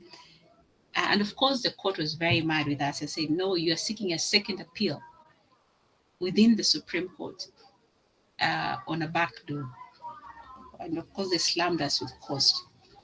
But ideally, what we are saying, so that's the Supreme Court. If you look at the law, if you look at Article 163, it doesn't give it a jurisdiction of review. If you look at the Supreme Court Act, it doesn't also accord, it has review, but not, no, it doesn't have a review jurisdiction. It doesn't have a review jurisdiction. Okay. However, and maybe I should, the court had earlier said, there's a case, the first review case was brought in this case, Ota versus Ota. It's a brief case, very entertaining. So this case is the first that sought the Supreme Court to review its decision. And the court said, well, there is no provision within the Constitution that gives us a jurisdiction to review. Nothing exists in the Supreme Court Act. However, this is such an alien question of law that has been brought before us. And for that reason, we're going to look at it. Of course, they said the application has been filed outside time, and therefore maybe they should have dismissed it. But they said because it's such an interesting discussion of law, we would hear it nonetheless, even when the application is filed outside time. So you need to file it again, I guess, within 14 days after the decision has been made. So what the court said is this. While there's no written law that gives us review jurisdiction, but the inherent creation of the court, Article 163, remember I said the establishment of the court grants its inherent sense of justice, so that they say within us we have an inherent responsibility to do justice. And from that inherent justice within the court structure, we assume review jurisdiction. Now, other courts have, like the Indian Supreme Court, have review jurisdiction. Other courts, I think Nigeria too has, but not the Supreme Court. So if you look at the case of Ota versus Ota, it engages in this comparative jurisprudence where it looks at which courts have review jurisdiction and which one do not have. And it says the Supreme Court in the US doesn't have. You see the analogy that is being done, that the US Supreme Court has no review jurisdiction, but nonetheless, it does sometimes review its own decision. So it said, for that reason, we're going to review our decision. So that is said in Ota versus Ota. then it sets out criteria which will trigger off the review jurisdiction of the court. Okay, so OTA versus OTA sets out criteria which the court will trigger off the court's review jurisdiction. So now here we are going in the Fugicha review application with a criterion outside the lead set in OTA. Hope you understand up to that. So we come up with a new criterion outside what has been laid out in OTA. Remember, I told you I had 3. 2 were within the OTA decision. 1 was outside, and my colleagues felt that I should drop the 2 and come with a new one. And I was like, so how do I convince this court to hear me when it's not part of the criteria they've set out? They say, no, work on the dissenting judgment of Ibrahim. And that's how we went there. And of course, the court disagreed. I'll just give you a preview.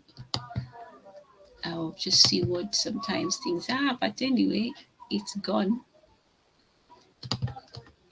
This is what we're saying. Okay. I hope you can see that. And I will take you very quickly. This is not the point. I hope you can see that.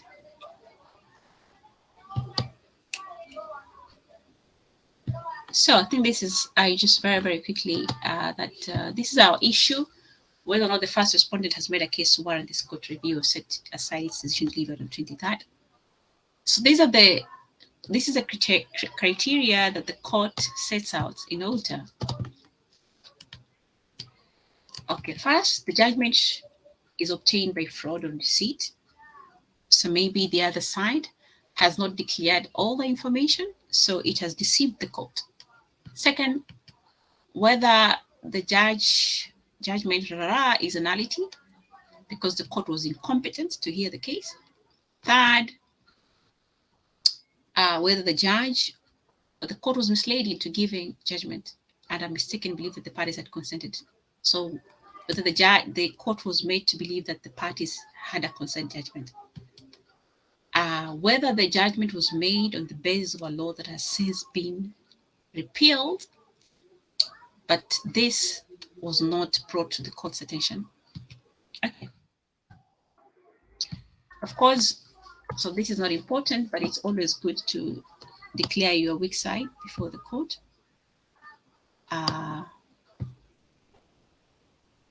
So we're saying this is not important as well. These are the bases of review. There was an oversight or omission on the part of the court to consider his opposition to the petitioner's High Court petition. That also the court erroneously collapsed Fugicha's case in the cross petition. That even as an interested party, the first respondent had a just determination of the eventual proceedings between the petitioner himself, that he needed to be heard nonetheless. And that even when the court found the cross petition effective, it could still determine the case on the basis of the first respondent. So this was saying the court has made a mistake. That the Fugicha case had two cases in one. First, Fugicha opposed the original case, and he also had a cross petition. I hope you hear me. You understand what I'm saying. That the argument we were making was that the court, that there are two cases there in one case. One was Fugicha was opposing the original case. They said, I don't agree with your arguments. And second, he also cross-petitioned. So we are saying the Supreme Court's mistake was to just restrict its mind to the cross-petition and forget to look into the opposition, to Fugicha's opposition to the original case. That's what we argued. Of course, this E was not important, but I think it only. So this is what we're telling the court. We are coming in just like the Rai versus Rai case and say expand the OTA's criteria. So we're telling the court, depart from OTA. Ideally, that's what we're saying. Depart from OTA, where you had set 5 criteria for reviewing your own decision, and expand it. Expand that. What Pound is saying that some doctrines would be expanded or reduced depending on the creative legal reasoning. So we're telling the court, expand your criteria in OTA. And we bring in Article 259, you say that it talks about development of the law. And then we bring in the case of Rai versus Rai. And we're saying, in Rai versus Rai, even after the majority bench laid down the circumstances upon which the court could depart from its decision, Ibrahim, the Supreme Court Justice Ibrahim, while dissenting with the majority nonetheless, opined that those criteria should not be deemed to be exhaustive. The process of development of jurisprudence will occasionally give birth to novel criterion which the court may adopt. So I think paragraph 45 is the one that I wanted you to see, and 46 and 47, that the respondent applicant, Ms. Fugicha, now implores this court to be persuaded by the dissenting opinion of Ibrahim, and of course in Rai, and to consider an oversight of mistake because of judicial fallibility as a ground for reviewing its decision. So mistake because of judicial fallibility is a ground for review in India. So now that we are creating it, it's there in India, but I think the Kenyan justices think they can never make a mistake. And we're told that we were actually telling them, you've made a mistake, judicial fallibility. This is the interesting argument that this court indicated in OTA that it derives its review powers from its inherent powers. The court's inherent powers derive from its very existence. This is the argument I'm making. If this court derives its existence from Article 163.1, if this constitutional provision were in existence, the court would not be there. The court was not therefore before the 20th Constitution. Thus, when exercising its inherent powers, thereby implicitly reading Article 163.1, the court should permit the development of the law. So that's what Pound is suggesting. That we'll look at the dissenting judgments, because normally they will take the dissenting judgments. What he has in mind is that Pound assumes that the majority decision would always apply the law as it is, the law as written down. That's how the majority decision would apply the law as it is. When people tell you the law, when judges argue that their hands are tied, and they would apply the law as it is. Yet the law as it is may not rhyme with the legal attitudes in the society.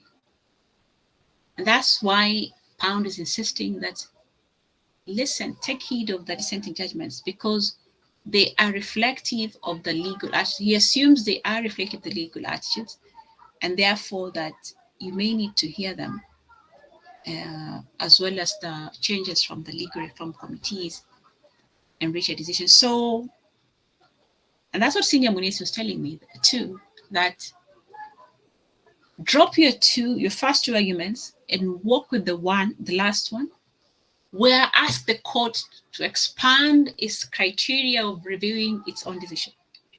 He was very passionate about that. And he was like, no. I was like, this court, I had already made a mental picture. So this court is so conservative, it will not change. They are made up. And Senior Munisi was convincing me, no, they can expand. And I was like, okay. So we go in, asking the court to expand its view. The criteria for reviewing its decisions set out in OTA can be expanded. And we bring in and say, this is what the Indian courts do. Of course, if you look at the case of Ota, before narrowing that criteria, the court looked at the Indian Supreme Court and they saw that judicial fallibility, but they dropped it. They didn't pick it up.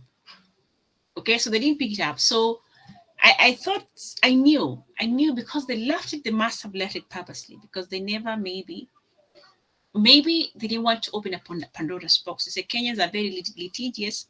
If we say we admit that we make mistakes, then they will come all over on us. And one of the Indian cases is very good. He says judges are men, they're not God, so they make mistakes. And that's why they developed the doctrine of judicial fallibility. But of course, the Kenyan Supreme Court dropped that criterion. And so when Senior was telling me, no, you can ask them to expand and rely on the dissenting judgment of Ibrahim, because dissenting judgments foretell the law. These people might agree with you. Of course, they didn't. They slammed me with costs, and it was harsh. It was harsh, but that's it's gone. I think we have new energies now. Just so we know, your hand has been up for a while. Yes, it has. And I've just been keenly following the conversation on the review and the likes. And a question just comes to mind. If the review is being relooked by the same court, what is the possibility of the judgment being different? If it's the same, maybe the same bench, the same court, like what will they do different that they didn't do last time? 50-50, they could. You know, okay.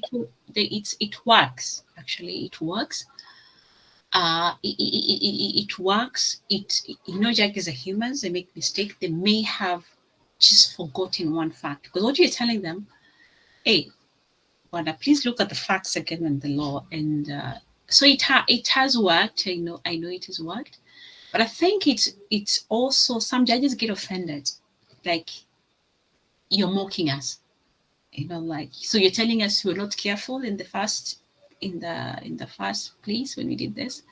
But it's a valuable remedy. That's why you see the Supreme Court entrusted itself with that restriction when they didn't have it in the first place. They don't have it. It's not in any written law, but they gave it unto themselves, which they haven't. But I don't know, since 2019, this decision was delivered in 2021. I don't know when, 2019, in the same year. So I don't know between 2019 and to date whether they have ever reviewed, because they haven't. Ours was the third case applying for review. And I know another one went after us. And I want to believe they also failed. You know, so they're very, yeah, but it works. It's a good remedy. It works. What I'm not very sure is for those who have a chance to appeal, whether if you review you can appeal, because I think you choose to take between the two. So it's not very oftenly used, but it's there. But I guess it's a choice to make between the two. Do you want to review or do you want to appeal? But I think it's a good device. Yeah.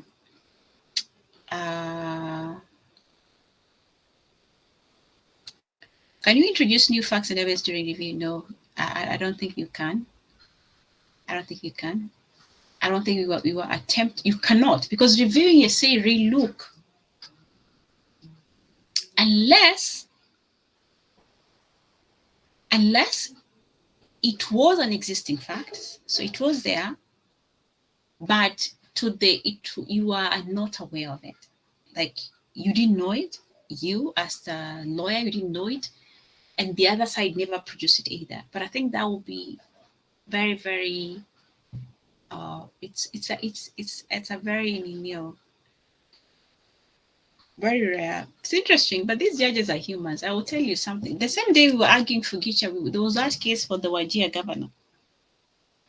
It's interesting, and it also depends who is there. If you're, I guess, about issues of seniority, then they're like, this young girl, what is she doing here?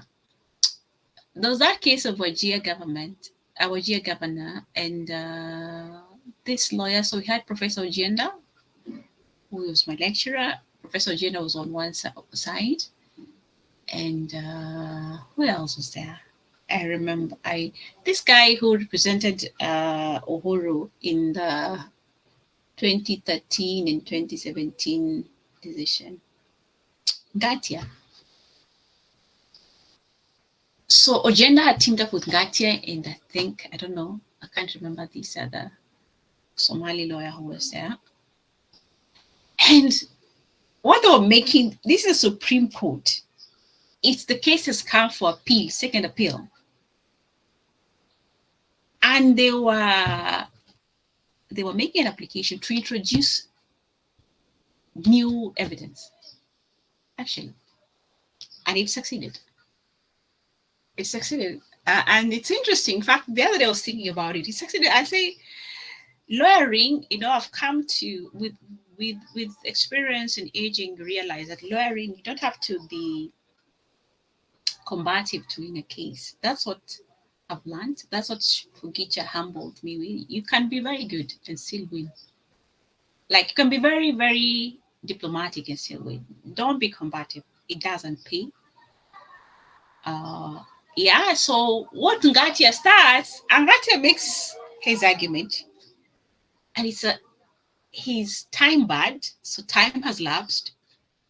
He brings in things that I'm looking at, I'm like, what does that have to do with the case? So, of course, Justice Ojwang is in the bench. So they argued the application that we argued ours. So Justice Ojwang is there, and Gatia says, one of you was my classmate. We were together in law school. And the bench laughs. That's how he won them anyway. You see? Because I think that's the only entry point he had, because I'm like, oh yeah, we're in school together, those years in 1970s. And I'm like, what has that to do with the case beforehand? But he was appealing. They're humans. You have to appeal to them. I think I touched the wrong button, and that's okay. Anyway, let's proceed for another day. Mohammed, you've written about Roscoe Pound, his history. What is it about? Does it inform any question? No, but just observing that he doesn't have a law degree, so and he was a dean, so he must be a genius, something like that.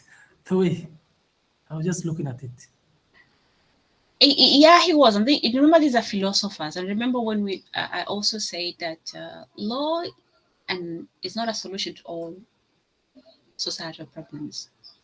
That law cannot. That's what Roscoe Pound is also trying to argue. That, of course, he studies law, some bit of law, and that law does not operate in a vacuum. That law addresses life issues. Law speaks to life issues speaks to law. Like, it's a social science. It doesn't exist in vacuum, and that's important. And when we look at the critical legal studies, the critical race theory says that in the US, when the African American sought treat identical treatment or equal treatment with the whites, they realized law was not the solution. That other disciplines of studies had to be involved. Music, so they would propagate equality through the music. Poem, history, so they had to bring in anthropology, how our experiences with law is different. Because they say the Constitution is very clear that every man is equal. So the US Constitution has a provision that say every man is equal. But to them, the word man may not have thought of a black man. The word man may just have meant it's man, but maybe it means white man. So that only the whites would enjoy certain privileges, certain rights, the black race. yeah, it's a very very moving understanding of the law, and that's what they thought we had to engage. These people would never understand. We use law, they'll say, but the law is clear. The law says we're all equal, but they say no. So they had to bring other disciplines of life, to show that maybe if we explain our struggle from this area, you would understand. Okay, so yeah, yeah. What time is it? Okay, so let me discuss uh,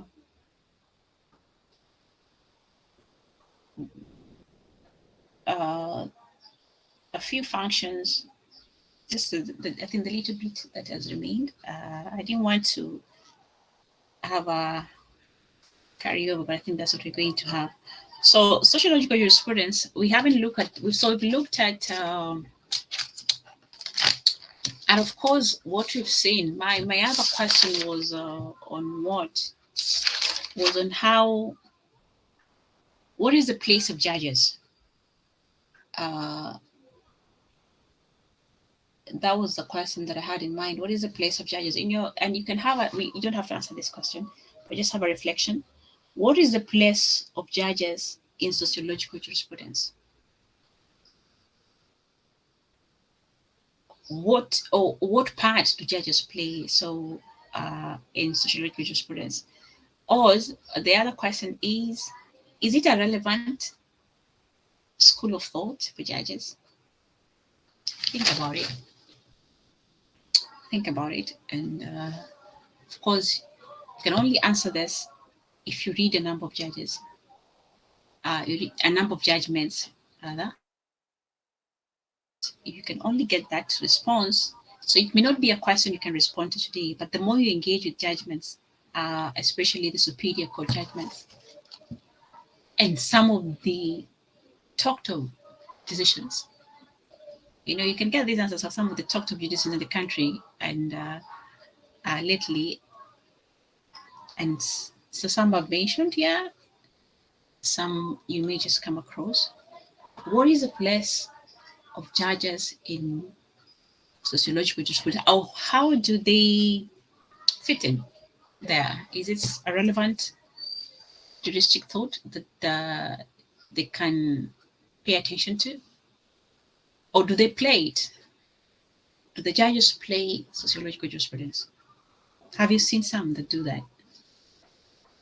Okay, where they ensure that, I think the question I'm asking is, have you come across judgments where judges insist that the law must rhyme with the societal's legal attitude? That law, so that they can, judges, at some point, can refuse to apply the law as it is, because it unsettles societal understanding of what the law should be. So I wonder whether you've come across that. So yeah, so let's just quickly finish other things. Just think about it.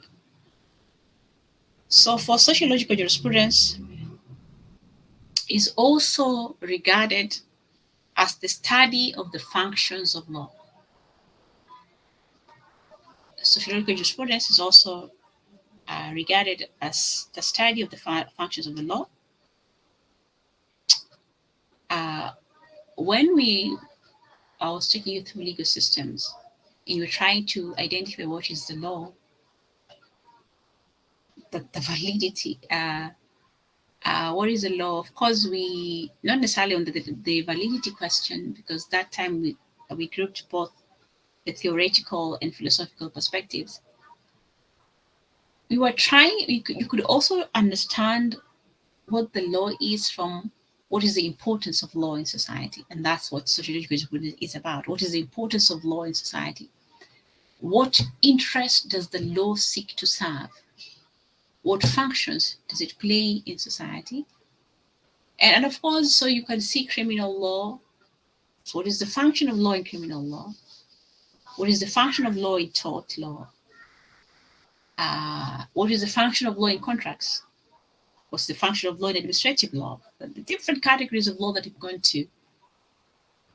What is the function of law? Now you're doing family law and taxation. What is the function of law? What does the law seeks to achieve in that? What are you being taught that the unit is supposed to guide you as to the purposes of law? What is the function of law in constitutional law? You name it. What does the law do?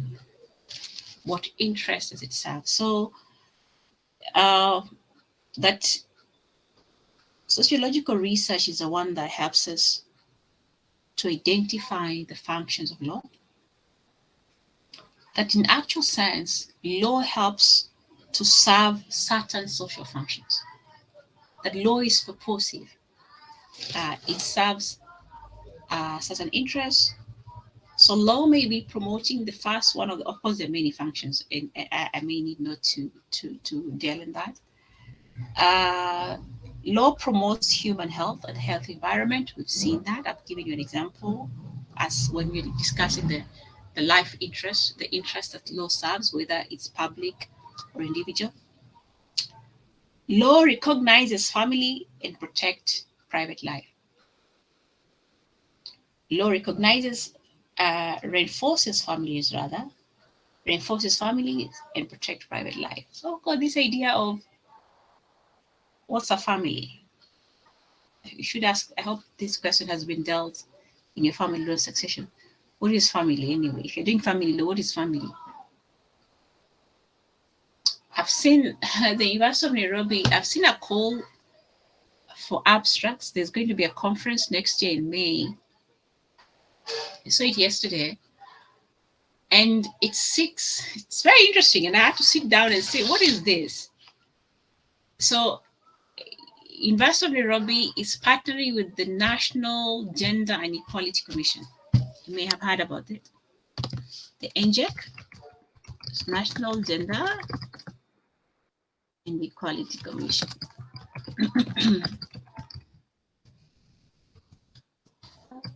Often abbreviated as NGEC. Okay.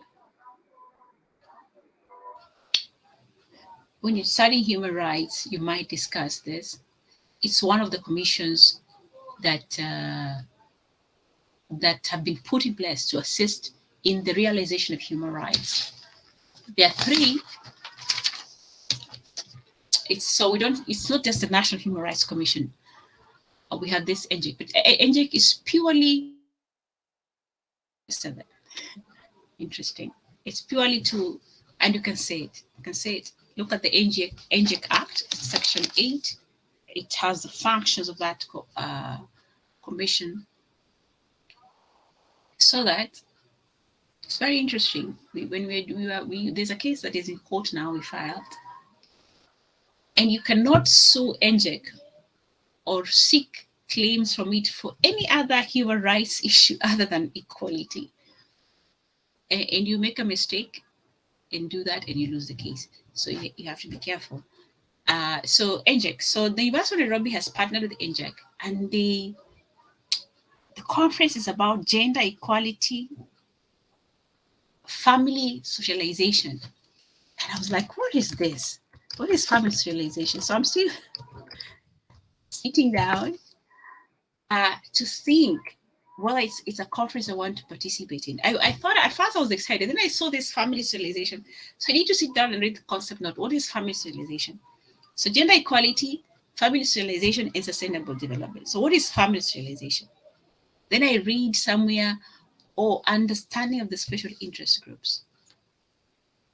I told you need to have a jurisprudence. Because of my jurisprudence, my jurisprudence may make me not participate in this conference, though I found it very exciting. And I already had some topic in mind, some title that I was, this would be interesting topic to write on. But immediately I started looking at the broader concept, not of like, is this something I wanted to participate in? because I want to understand what family sterilization is. And yeah, that's what I'm saying. Your jurisprudence may lead you to do some things and not do some other things. So, like, if I understand what it is, and if it rebukes or it does not align with my jurisprudence, I will not do it. I will not, though I found it was a very interesting conference. So anyway, so that one of the other functions of law is to reinforce family and protect private life. So protect private life, that we all have a right to life, Article 26. Okay, even when does life start? So that's a function of the law. That another function is to keep community peace. We've said about this. Protect basic freedoms. That's another function of law. Protect basic freedoms. We have a robust Bill of Rights.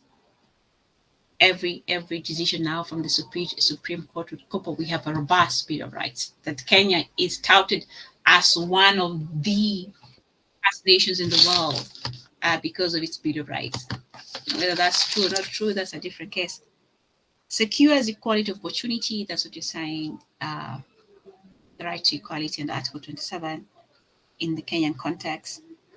Recognize and order private ownership. Yeah, about private property. You can see from the very beginning, from the natural law theories, one of the freedoms that was recognized is property ownership. And one of the reasons that we're saying we got into a social contract is also to protect our basic freedoms, including ownership of private property.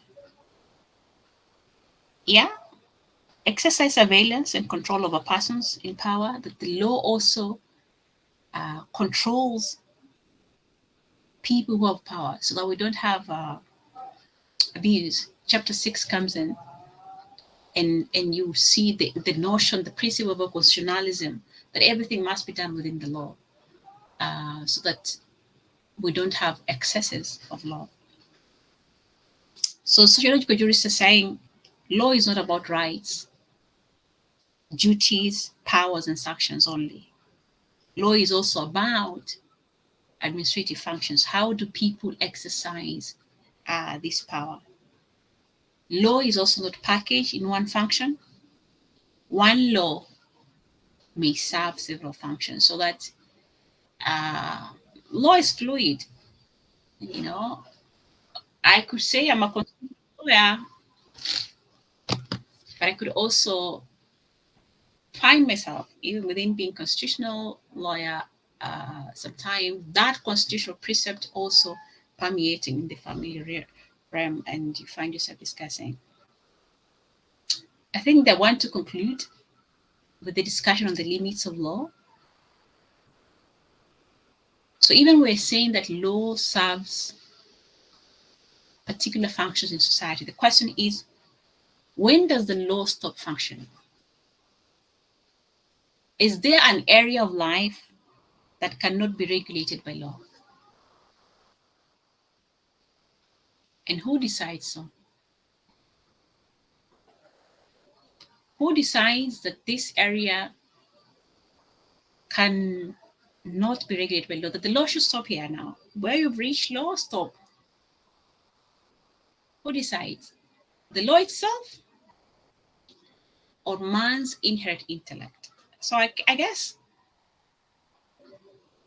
I want you to leave you with this, the discussion on the limits of the law. While we're saying for sociological jurists, theirs is to study the functions of the law, how the law interacts with society, and how society impacts on what the law is. But this discussion on the limits of the law. So when does the law stop functioning? Which areas cannot entertain law?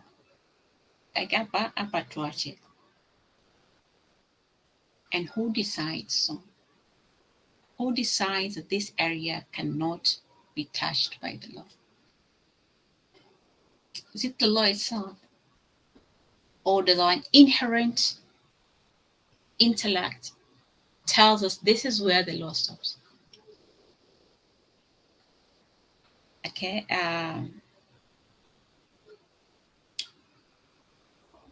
I don't know. I leave it to you. Let me hear if you have there are 2 or 3 questions that we could conclude.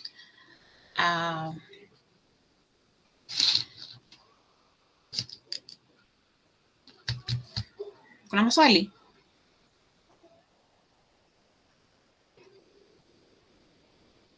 Okay. There seem to be none. And I guess we stop it at that point.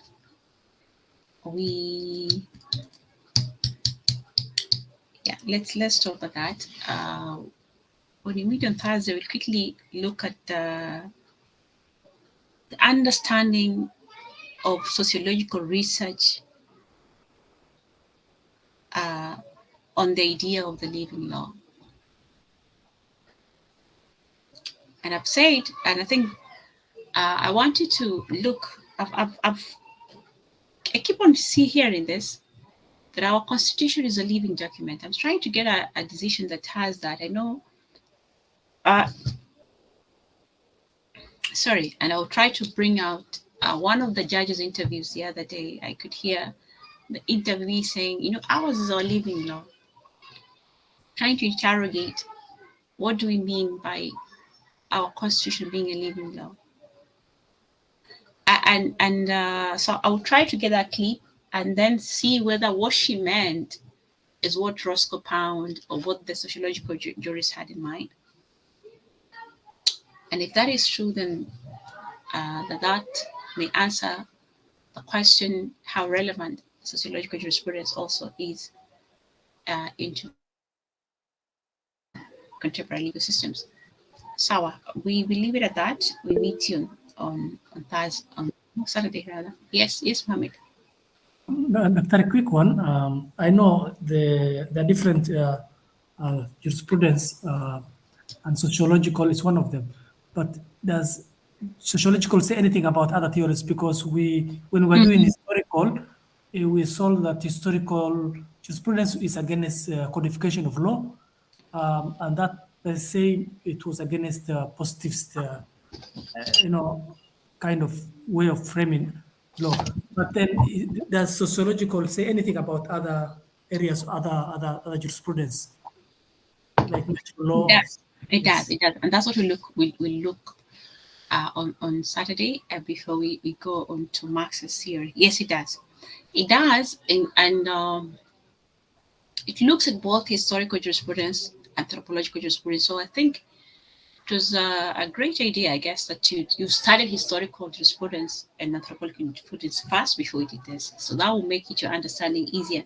So it does speak to historical jurisprudence and dismisses it in some way, and then see how it's actually a reaction to historical jurisprudence and anthropological jurisprudence, and also the natural law theory, and says why historical jurisprudence. So what sociological jurisprudence says, historical jurisprudence absent of comparative analysis of other legal systems is no historical jurisprudence. It says legal history absent a comparative standpoint is no jurisprudence. And just loosely, for me, my understanding of sociological jurisprudence is a fusion. It actually fuses historical jurisprudence with anthropological jurisprudence, but from a comparative analysis. That law is both discussing, studying the development of a law in a particular society and the laws of a particular people, but from a comparative standpoint. That, because they're saying the idea is legal reform, but they say, how do you reform law? That you cannot reform law just by looking at your law within your territory. That if Kenya seeks to reform its law, it cannot successfully do that by just looking at its legal history and what pertains in the different, different peoples, like let's say, or different nations. We talk about the idea of nations in Kenya, how the Somali do it, how the Kamba do it, or you cannot, a legal system cannot successfully develop or reform its law by looking at its legal history alone. It must, first you look at jurisprudence, look at that legal history, fuse it with the practices within that territory, and compare it with the legal history and the practices of people in another different legal system. So that's where the comparison comes in. So yeah, it does speak, and we look at that. We look at that. Very.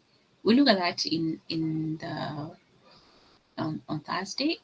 Sorry, on Saturday, and then move into Marxist theory. Yeah, so look at that, and that's exactly what I was trying to tell you. That's what it says, that you need to do that. That, of course, they're saying that. So they look at that in both continental Europe and how England and the US has done it, and I find it's a plausible argument. I think it works, and that's what I was telling you, that when we wanted to overhaul our constitution, we didn't restrict ourselves and say, okay, so let's look at the independence constitution. What did it have? And what are our present practices? Because that's what anthropology, legal anthropology is about. That you look at the practice of the Asian societies and still the communities of today. What, so we didn't just say, okay, Lancaster ilisema nini, and what have our, since 1963, what have we been doing, and what are we doing now? And okay, let's now, no, even when our Kenyan constitution speaks to our history, that's true. It just speaks to our history. But we could only successfully do a good constitution because we looked at other jurisdictions, what they have done. Okay, so yeah, it does. So we do. I'm thinking with the lunch sour. Yes, Masirike. Sorry, it's just because what I want to ask is in line with what you're talking about. But I think there's also a critique of positivism, especially as to the rigidity, because if the whole idea is for the law to respond to social situations, then positivism as itself, like the law is what is written, is the direct antithesis of sociological jurisprudence, because they're at a direct conflict. It's not always what is written will respond to what society wants. So if the law is to respond, then the law has to have some level of flexibility. Yeah. That sociological jurisprudence will see positivism as detailing abstract laws. Sort of like they're utopian in the sense that but not all positive law is bad. Of course, positive law is what you say law in the books, the legislation, law that is legislated, or law that is written. Not all of it is bad.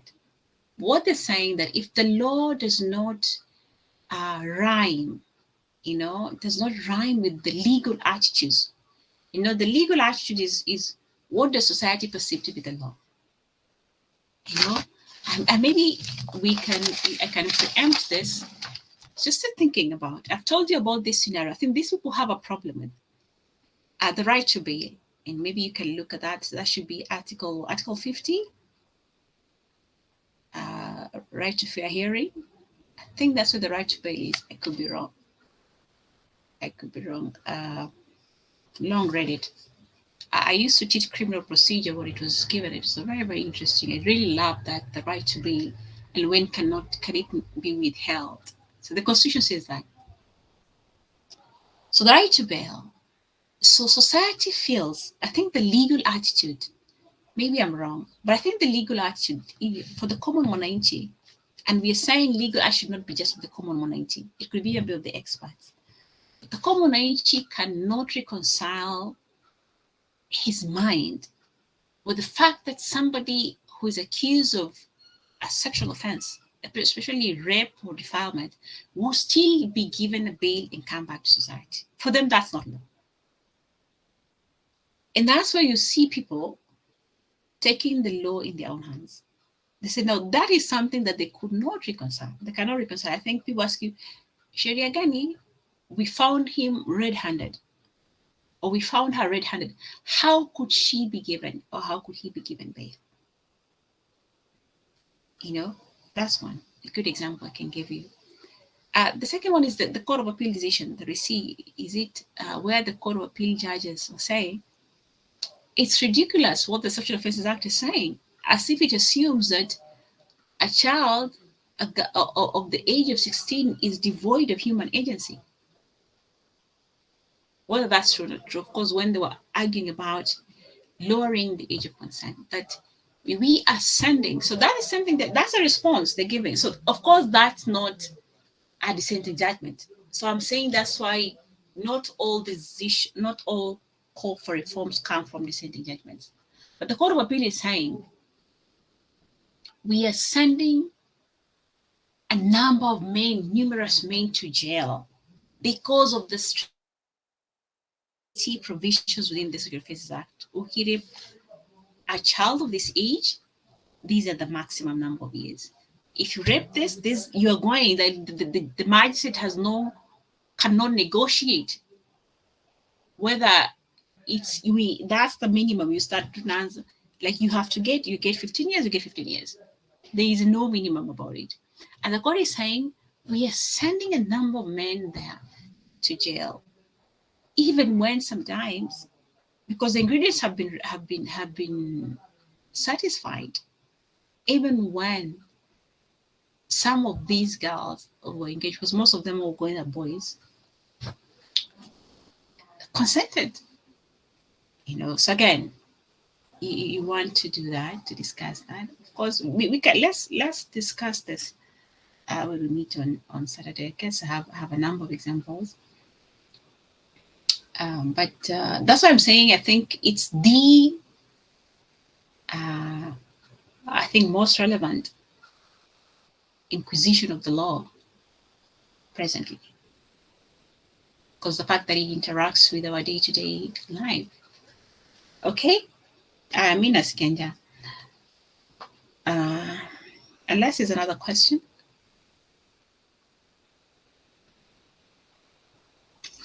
Okay, so we go meet on Saturday and engage more. You should read a bit of Marx's.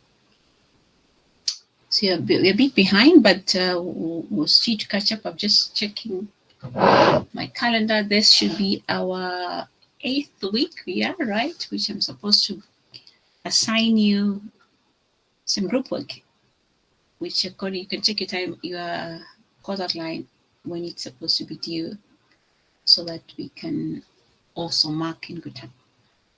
Yeah, we'll meet you on Saturday. Good afternoon. Good afternoon. Thank you.